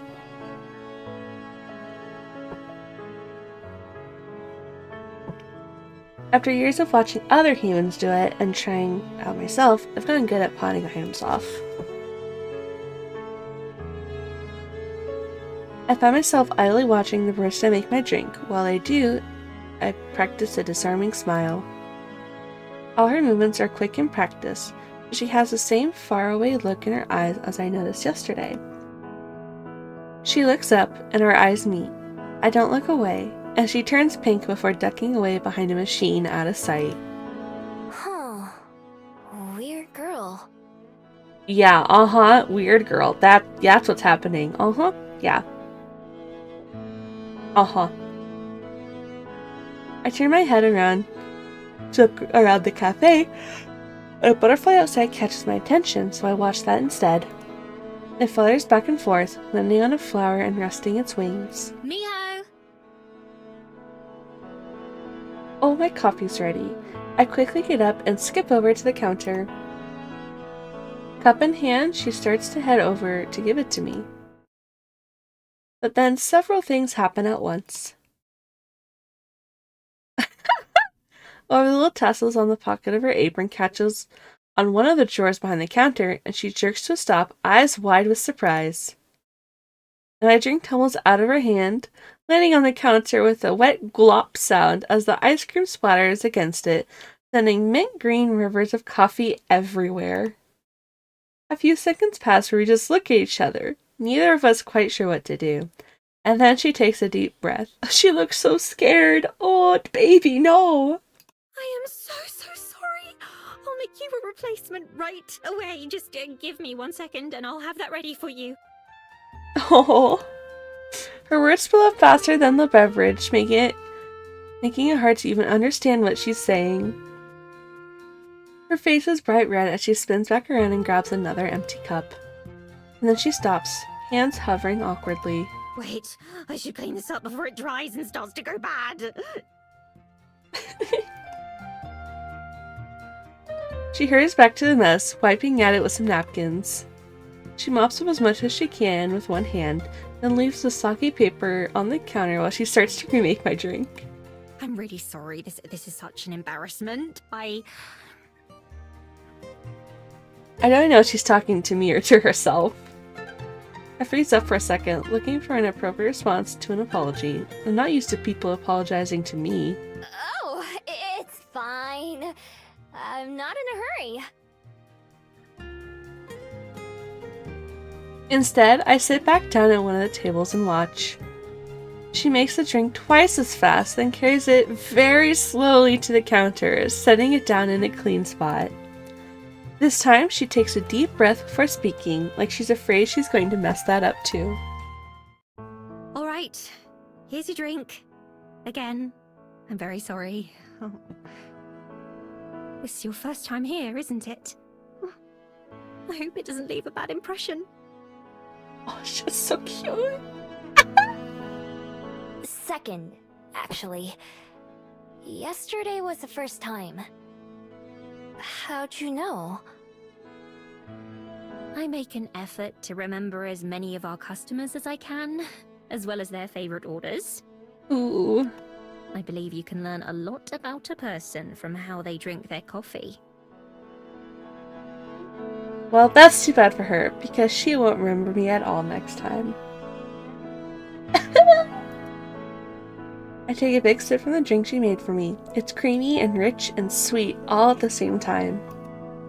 Whoa, this is really good. Her eyes! It's kind of like a milkshake, but not. But it's not like coffee either. Yes, exactly. I'm very glad that you like it. It's one of my favorite beverages that we serve. In fact, the recipe was my idea. Yuck! Whoa! They should put you in charge of all the recipes.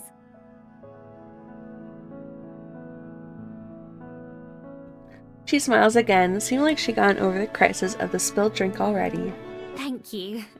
I'll make you another one of my favorites next time, if you'd like. Totally! Aww. At least I'll know what to order next time, even though I'll have to be forgotten. I'm already thinking of this place as my go-to coffee shop, especially since it's in such a convenient area. With tasty drinks and cute baristas, I don't have a reason to go anywhere else. Oh, she got a point. Truth. Truth right there. Truth.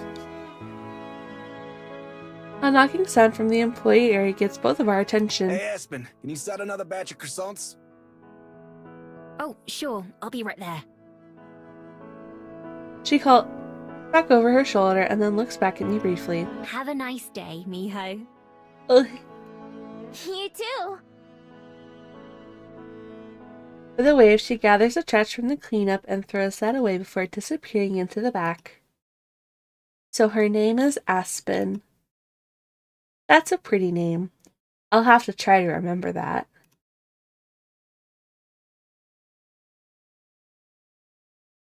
Getting up from my seat, I decide to head back outside for some fresh air, sipping my fairy kiss chiller as I go. I head out the door and onto the increasingly busy main street. I already know my plans for tonight, but I've still got some time to kill before then. What should I do? Oh no, we get to decide what to do? There's things, there's people. What? No, what do I do? What do I do? Katie, what do I do? I can go to Cuba Street. Can't go to the library. What's that? Who's that? What? I want to go to Mount Victoria. They don't affect the main story. Okay, I want to go to the mountain. I don't like the ocean. Ocean terrifies me. I ain't going near the bay. Or whatever this is. We're gonna go to the mountain. Like, oh no, they finally gave me a choice. I don't know what to do. I have plenty of time to kill. Also plenty of restless energy. I decide to go for a walk up Mount Victoria, just to give myself something to do. I take the long way up this time, instead of taking a bunch of shortcuts like usual. It winds through neighborhoods, and then back out again, with only the occasional car passing by on the street. Compared to some of the other cities I've been in lately, the air here is a lot cleaner. The smell of nature shines through.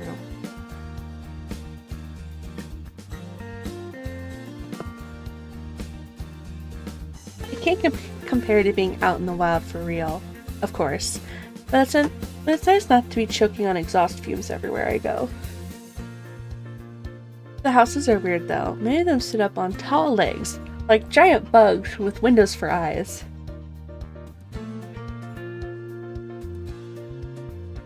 More people seem to be coming down the mountain than going up it.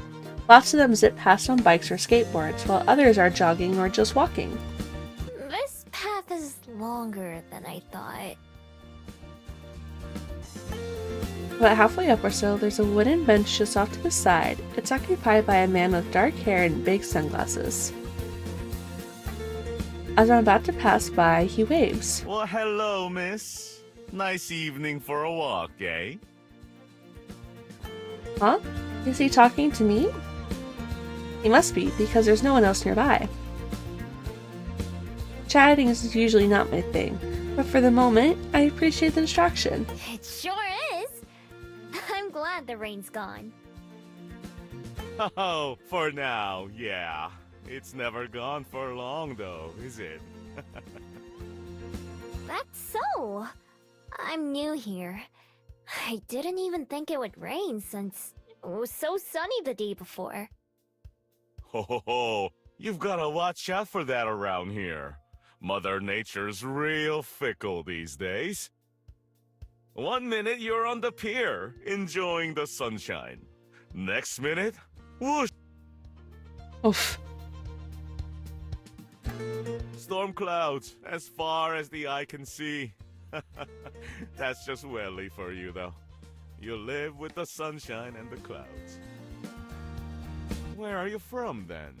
Guessing you're not a Kiwi? Nah, I'm a fox, not a bird. I laughed. A deep belly laugh. Like usual, I'm not sure what I said that was funny.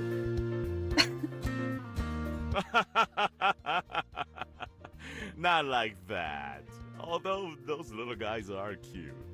A Kiwi is a word for us New Zealanders. Where is she from then? Where did she fly from here, at least? She keeps going places. Does she just fly all over? Is she from Canada?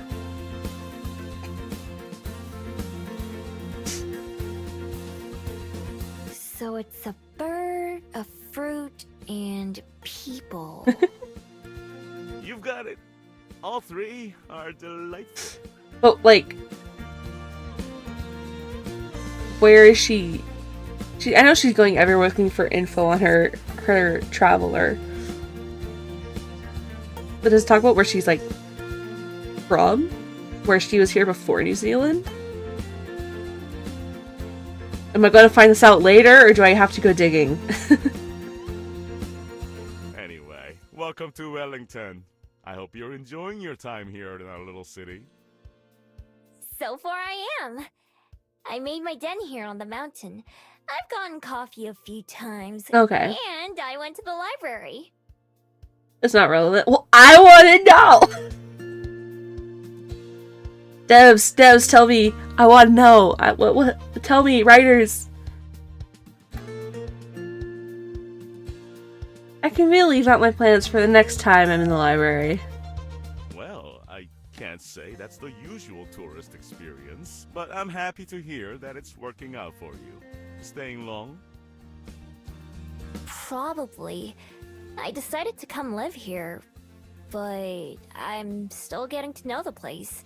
So, maybe I'll change my mind. A true free spirit, eh? I felt the same way when I first got here, long time ago. Didn't think I'd settle down for life, but here I am now. Lived more years here than everywhere else in my life. It can't be that long. You don't look very old for a human. No? Well, that's my ego boost for the day. You don't look very old for a fox either, but I imagine you've got a good head start on me. What, is this as common? She looks like a fox? Is this just average? Like, not surprising? Or what? I don't understand. That's true. I don't really keep track or think about it, though. I'm still confused on that part. He laughs again. Can't say I blame you there. I think 100 years, give or take a little on either side, is enough for me. And I'm only halfway there, so I've got plenty more to look forward to. This is kind of casual, okay. I was like, oh, it's a fox girl. Big whoop.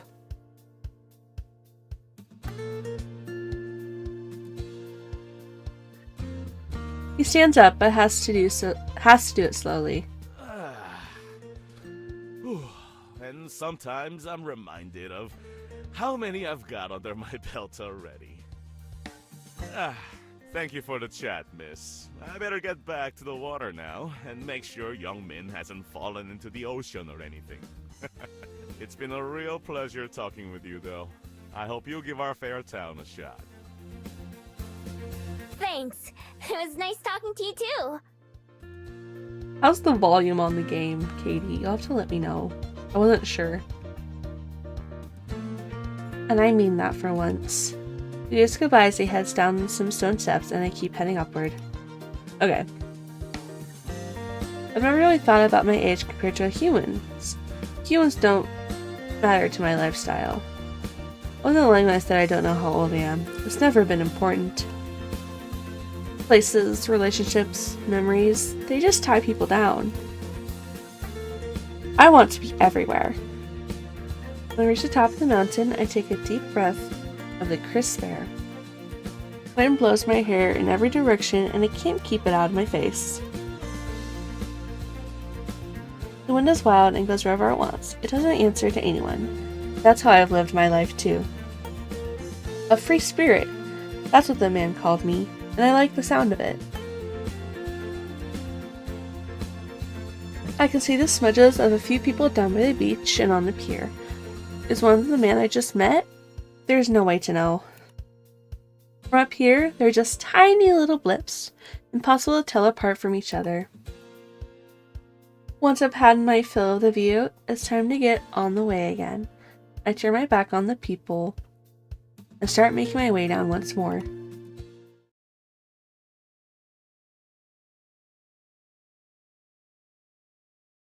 Now I can go somewhere else. I can go down to the bay if I want.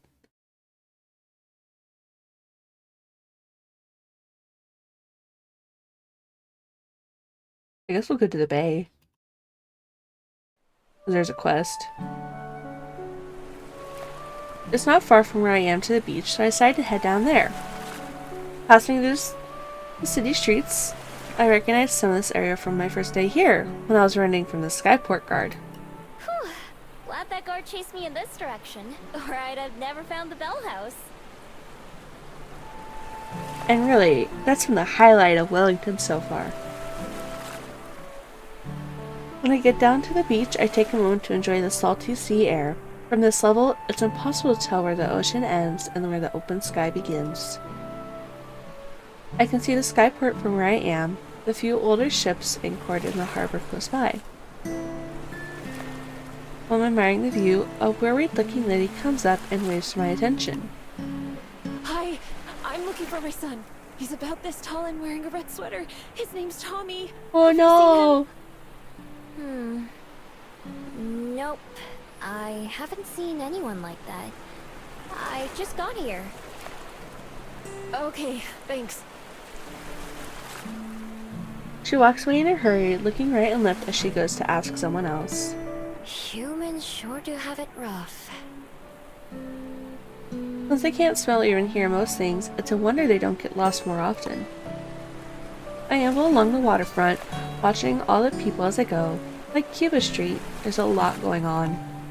Under a nearby bridge, a group of 3 mermaids are racing each other. Close to the bridge are a bunch of people fishing, with a stressed-looking guy running back and forth between them. Next to a boarded-up market stall and some big crates, I notice something weird. There's a fabled with a big flower on their head that spins like a propeller. They're using it to drift in a small circle above something near the crates. What is this? Who is this baby? What? I love them. Please tell me there's more of these. What are they? Look at this little face. I have to check it out, of course. Nobody else pays any attention. He's a little baby. Just a little guy.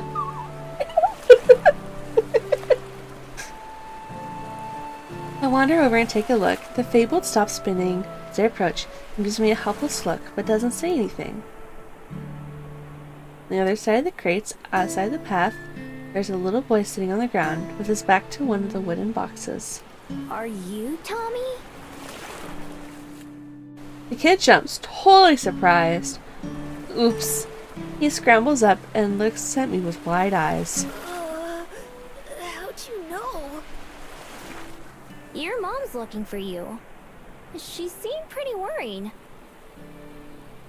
His expression goes from surprise to sullen real quick. I don't care. I don't want to go with you. Oh. Why not? Why are you over here instead? 'Cause I'm hiding. Uh-huh. Oh. Okay. It's a pretty crummy hiding spot. I mean, it's totally open on 3 sides. I don't say that, though. Instead, I look up at the fabled floating overhead. It looks almost as glum as Tommy. Who's that? That's Jerby! You mean you can Jerby? I love it. I can. Is that weird? Mom and Dad can't see him. They think I'm just making him up. He doesn't talk, but he's real. Look at those eyes. Jerby waves from up high. He kinda gave away your hiding spot. I saw him from the road. Mom can't see him, and that's all that matters. Why are you hiding from her? 'Cause... Tommy sits back down and scratches at the dirt with a rock. As he doesn't want to talk about it. I'm always glad to end a conversation. Well, good luck. I start to walk away. He doesn't seem like he's in any danger, and I don't want to get blamed for him hiding in the first place. Hey, wait a minute. I turn around. He's already standing up again. Are you gonna go tell her where I am? Before I can answer, his eyes get huge again. Tommy, there you are. I have to turn around again. This time it's the one before. She's already flying past me over to Tommy. Are you okay? What were you doing? Don't you ever run off like that again. Oh, I'm just glad you're safe, though.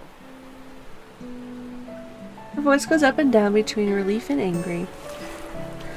Gives Tommy in a tight hug, but he's just staring forward grumpily. Jerby is flying in distressed circles again. Finally, the lady turns to me. You found him, right? Thank you so much. I was so worried. No problem. I didn't really do anything. I did find him, but so did she. Guess she is not thinking much about it. Come on, Tommy, let's go home. We'll talk about this there. No, I'm not going. That's not home.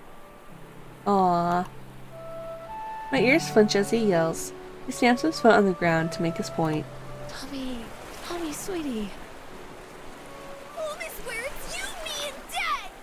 Not that Aww. apartment.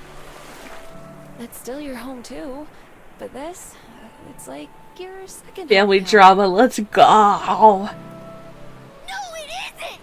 Not without you, it's not. Do you and Dad really have to Oh, baby, no! Sweet baby. Tommy, who was already snuffling, can't keep from breaking down and crying. He throws his arms around his mom and hugs her back. Aw, I don't want you to go. your baby, no! I get the impression that I should probably leave. Normally I'm happy to be nosy and listen in on things, but right now this seems kind of awkward. Neither of the humans notice me leave, but Jerby the Fabled sadly waves goodbye as I head off. I wonder what makes him stick around. I've never seen a Fabled like him before. Not being able to be seen by certain people sure sounds useful though. I don't have to go far before sounds of Tommy and his mom talking are drowned out by the noise of the waterfront. I easily fit into the crowd of people milling about. Being able to live a life that no one notices is close enough to being invisible. I'm pretty lucky that I don't ever have to have those kinds of tearful conversations or panic about someone missing. No, being part of the crowd is just perfect for me. I stand at the concrete and admire the ocean until I've had my fill, and then I start wandering again.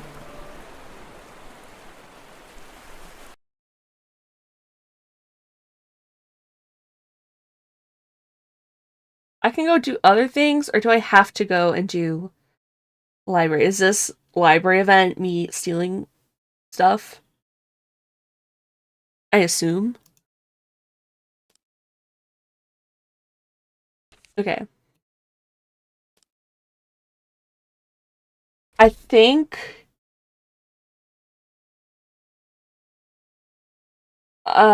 we'll do this, and then I'm probably gonna end.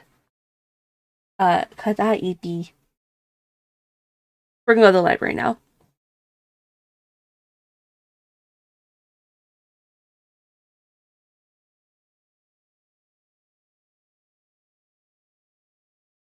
When the moon is high in the sky, I decide it's time.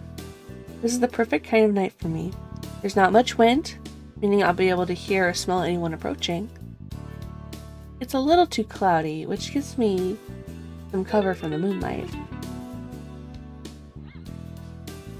I make my way back up to the library, stopping as soon as I'm within sight of it. I find a shadowy place to hide and watch the front for a few minutes. Like I hoped, nobody goes in or out. All the windows are dark too. I slowly creep towards the entrance, ready to transform and flee if I have to. Nothing happens. No one tries to stop me. I peek into one of the windows. It's dark inside, and I can't see anyone at all. Perfect. I move around to the backside of the building and check those windows too. Same thing. It's dark and empty. This is gonna be too easy. Don't say that. That's what someone says right before something terrible happens. Back at the front door, I pick the lock and slip inside. I sneak from room to room, revisiting the items I memorized yesterday. They're not expensive or fancy enough to think of them as treasures. I end up leaving a lot of them alone, since I don't want to carry too much with me. The rest go in my coat pocket. Finally, I end up back at the painting in the corner, the piece that started this whole plan. I have to set a couple things down on the floor because the painting needs both hands for me to lift it. It's heavier than it looks, though it's not very big. It's probably a good thing for how much it'll be worth. Whenever is one of these frames actually gold? It's usually wood that's painted or just shiny metal. Like, come on.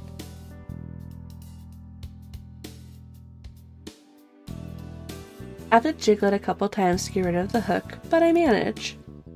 Tucking the painting under one arm, I pick up the other goods from the floor. This should be enough for one night, best to get in and out quick. I start to head back to the front door where I came in. Before I get there, light floods the room. My heart starts to race as I immediately prepare to run. A glance over my shoulder shows the woman from last night standing at the top of the stairs. Oh. Yes, is that so? Her eyes are glowing blue with anger. She takes a step forward, not seeming to touch the stairs. Leave that painting alone! I've got to get out of here, now. Going caution to the wind, I clutch my spoils tight and charge for the door, trying to make myself as small a target as possible. The painting is too big for me to transform and still hold on to it, so I've got to do this on two legs. Stop! Please! I don't stop. Just like my arrival here with the guards at the skyport, the thrill of being chased has already taken over. It's exciting and scary at the same time, but either way it spurs me to move faster. Using my shoulder, I crash out the front door and into the night. I run as quickly as I can, keeping an eye out for patches of slick mud or puddles of water. The path I take goes far past Mount Victoria and my den, ending up in a small residential area. I stash the painting under a parked car, and then take my fox form and crawl under a house, upsetting a mean gray cat who was already hiding there. It makes a low growling sound, and I glare at it, desperately willing it to be sent before it gives away my position. I growl back as best I can, and that seems to scare it into shutting up. I'm not sure if I was being followed or not, but I don't want to take any chances. After 10 minutes or so, I climb out, pick up my loot, and sneak back towards my den. Now that the excitement has worn off, I just can't keep a smile off my face. There's nothing more satisfying than pulling off a heist, even one as easy as this. Other thieves I've heard about must have had it rough, having to stake out a place for a long time, trying really hard not to get caught, and making sure not to be seen. I've never done much planning, just do whatever feels right. My ability to transform makes it pretty hard to catch me, although I have had to leave behind stuff I was taking once or twice. And honestly, it would get boring if I never got caught and had to run. My good mood lasts me all the way home, then disappears completely when I see who's waiting for me. Oh! The woman in white.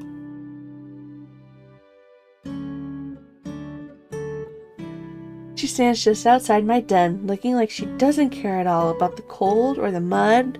In fact, her perfect clothes don't seem to get dirty at all. With her back turned to me, she's staring up at the moon as she faces me as I approach.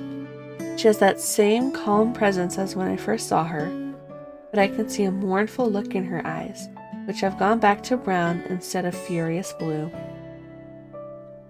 My heart quickens, almost suffocatingly, as she watches me intently. I know how quickly calm can turn into anger. I should run, but I can't look away. How did you find me here? Before I even got back? A friend of mine told me you might be found here. Uh-huh. Her voice is soft and warm, unlike the way she shouted back at the library. A friend. But who? I wasn't followed. I'm sure of that much. The shock of being found wearing off, the realization I'll need to find a new place to stay sets in. After all that work, too. I apologize for showing up uninvited. I'm here to ask that you please return that painting to me. You may keep the frame if you'd like, but the painting itself is very dear to me. Deal. Like now the portrait, I've been carrying it for a while now, but I haven't given the picture itself much thought. It's a beautiful painting, clearly very old. The girl shown in it is wearing a long, flowing dress, looking down with a small smile. And also... She breathes out slowly.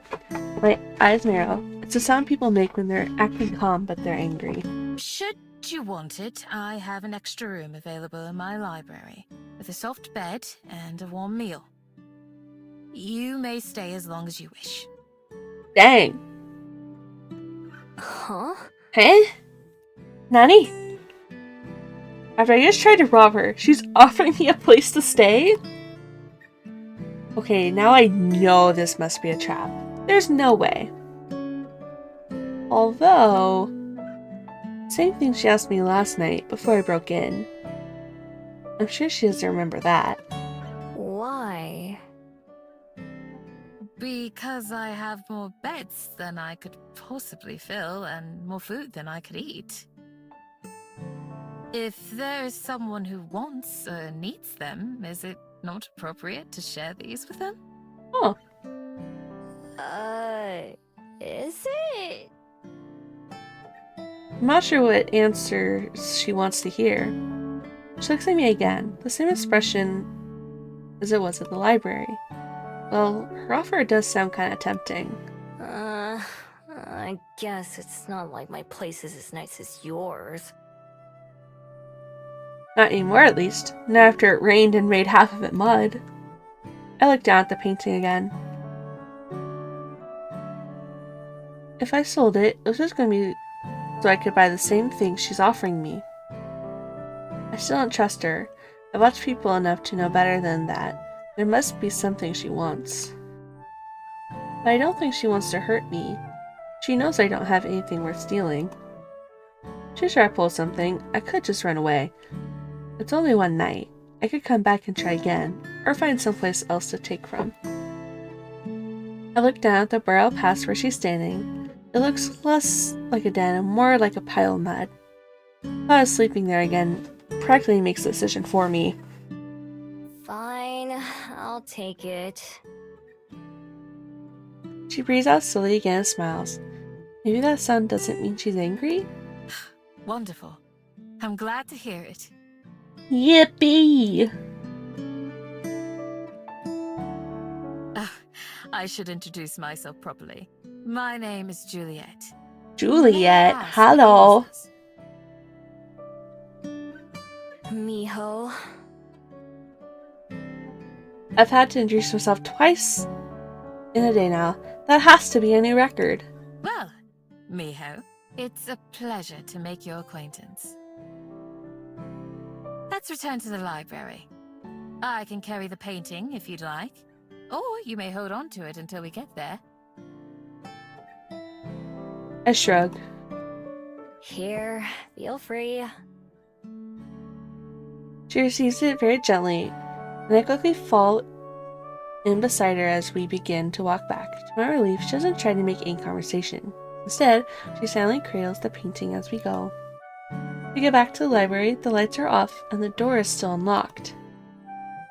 After setting the painting down on the desk, Juliet gestures towards the stairs. It's on the second floor. I follow her lead again until she stops at one of the closed doors. She unlocks it and lets me in. The room is simple and cozy. The couple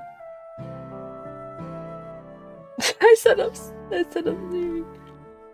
The couple dressers and a table and a bed. Over the bed, there's a boxing window with a wide sill, big enough to sit on. On the table, there's a cheese sandwich and a few apple slices, plus some sort of cake. There's also a pitcher of water. I hope the food is to your liking. 2 rooms down the hall from here, you'll find a refrigerator, and you may help yourself to anything in there. Dang. My study is just past that. If you need anything, don't hesitate to come find me. Is there anything more I can bring for you? I shake my head, still in disbelief. What am I even supposed to say in a situation like this? I just stole from her, and now I have both a bed and food in return. As if to answer my confusion, she gives a calm smile. It doesn't help. Then I'll leave you to it. We can speak again in the morning. Good night, Miho. The door shuts behind her, and I expect to hear Juliet lock it. When I try the knob after giving her a few moments, the door opens quietly into the dark hall. Juliet's nowhere to be seen. I pull the door back shut behind me and inspect the room, looking for any hidden threats. I also check the food, sniffing it to make sure there's no poison or anything. There is, I can't smell it, so I dig in instead. Whoa. This is really good. There's 3 different kinds of cheese in the sandwich, which is 2 more kinds than I knew existed. The bread is soft and buttery. When I take a bite of the apple, juice rolls down my chin. The water that I wash it down with tastes better than the water from the stream by my den. When I'm done eating, I climb into bed, still feeling overwhelmed. More specifically, not knowing how to feel. Part of me fears that I've made some gigantic mistake and that I'll wake up in danger. If I ever wake up at all. Trusting my instincts has kept me alive on multiple occasions and for hundreds of years. Enough that I've lost count of exactly how many. But something tells me that I don't have anything to fear from the woman who I can only assume is my host and the owner of this place. With that in mind, I pull the blankets up to my chin and adjust the luxurious pillows beneath my head. Who knows? Maybe morning will bring more trouble with it. But right now, just sleeping sounds alright.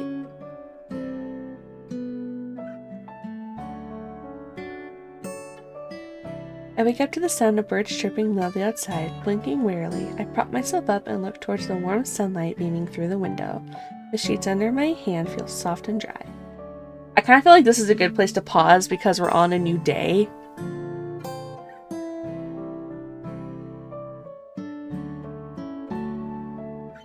Because we're at the beginning of a day. I think we're going to pause here, so I'm going to save beginning of day 4. We've gone for about 2 hours, so that's long for me. But this is a very, very cute game. I'm going to multi-save because I'm that kind of person. It's very cute. I understand. I understand now. I thought there was more voice lines in it than I assumed there were, I guess. So, because I struggle with reading aloud sometimes. My brain, I can't process words very fast. But yeah, I think that's going to be it for us tonight, at least. We are going to raid. YouTube, the stream will just end. Yeah, you're making me play a reading game. I can't play Silksong. I can't play Super Mario Sunshine. And then you make me play a reading game. What was your plan there, Katie? But Twitch side, we're going to raid into Sprinkles, who I believe is still... I hope she's still streaming. Here she is. I could play Silksong, but it would not be fun. But we're going to raid Sprinkles. She's playing Paper Mario Color Splash, and I think she's at the final chapters of it, so she's going to be doing that. I'm going to head to my ending screen. We're going to keep this audio on, but thank you guys so much for watching and hanging out if you stopped by. I appreciate you, YouTube and Twitch peoples. I will see you guys tomorrow, where we are going to be doing more modding on our Battle Stardew mod. Yeah, we're going to be doing that. So have a wonderful night, or a wonderful rest of your day, whatever time it may be. And we will see you guys next time.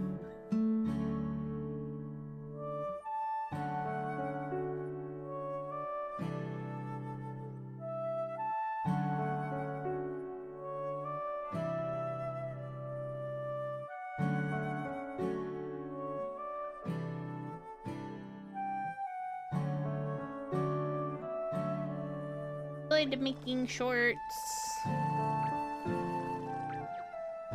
Yes, Lemmy came out of the hole. Gracie! Thank you, thank you, thank you, thank you, thank you. I love you, Gracie. Thank you so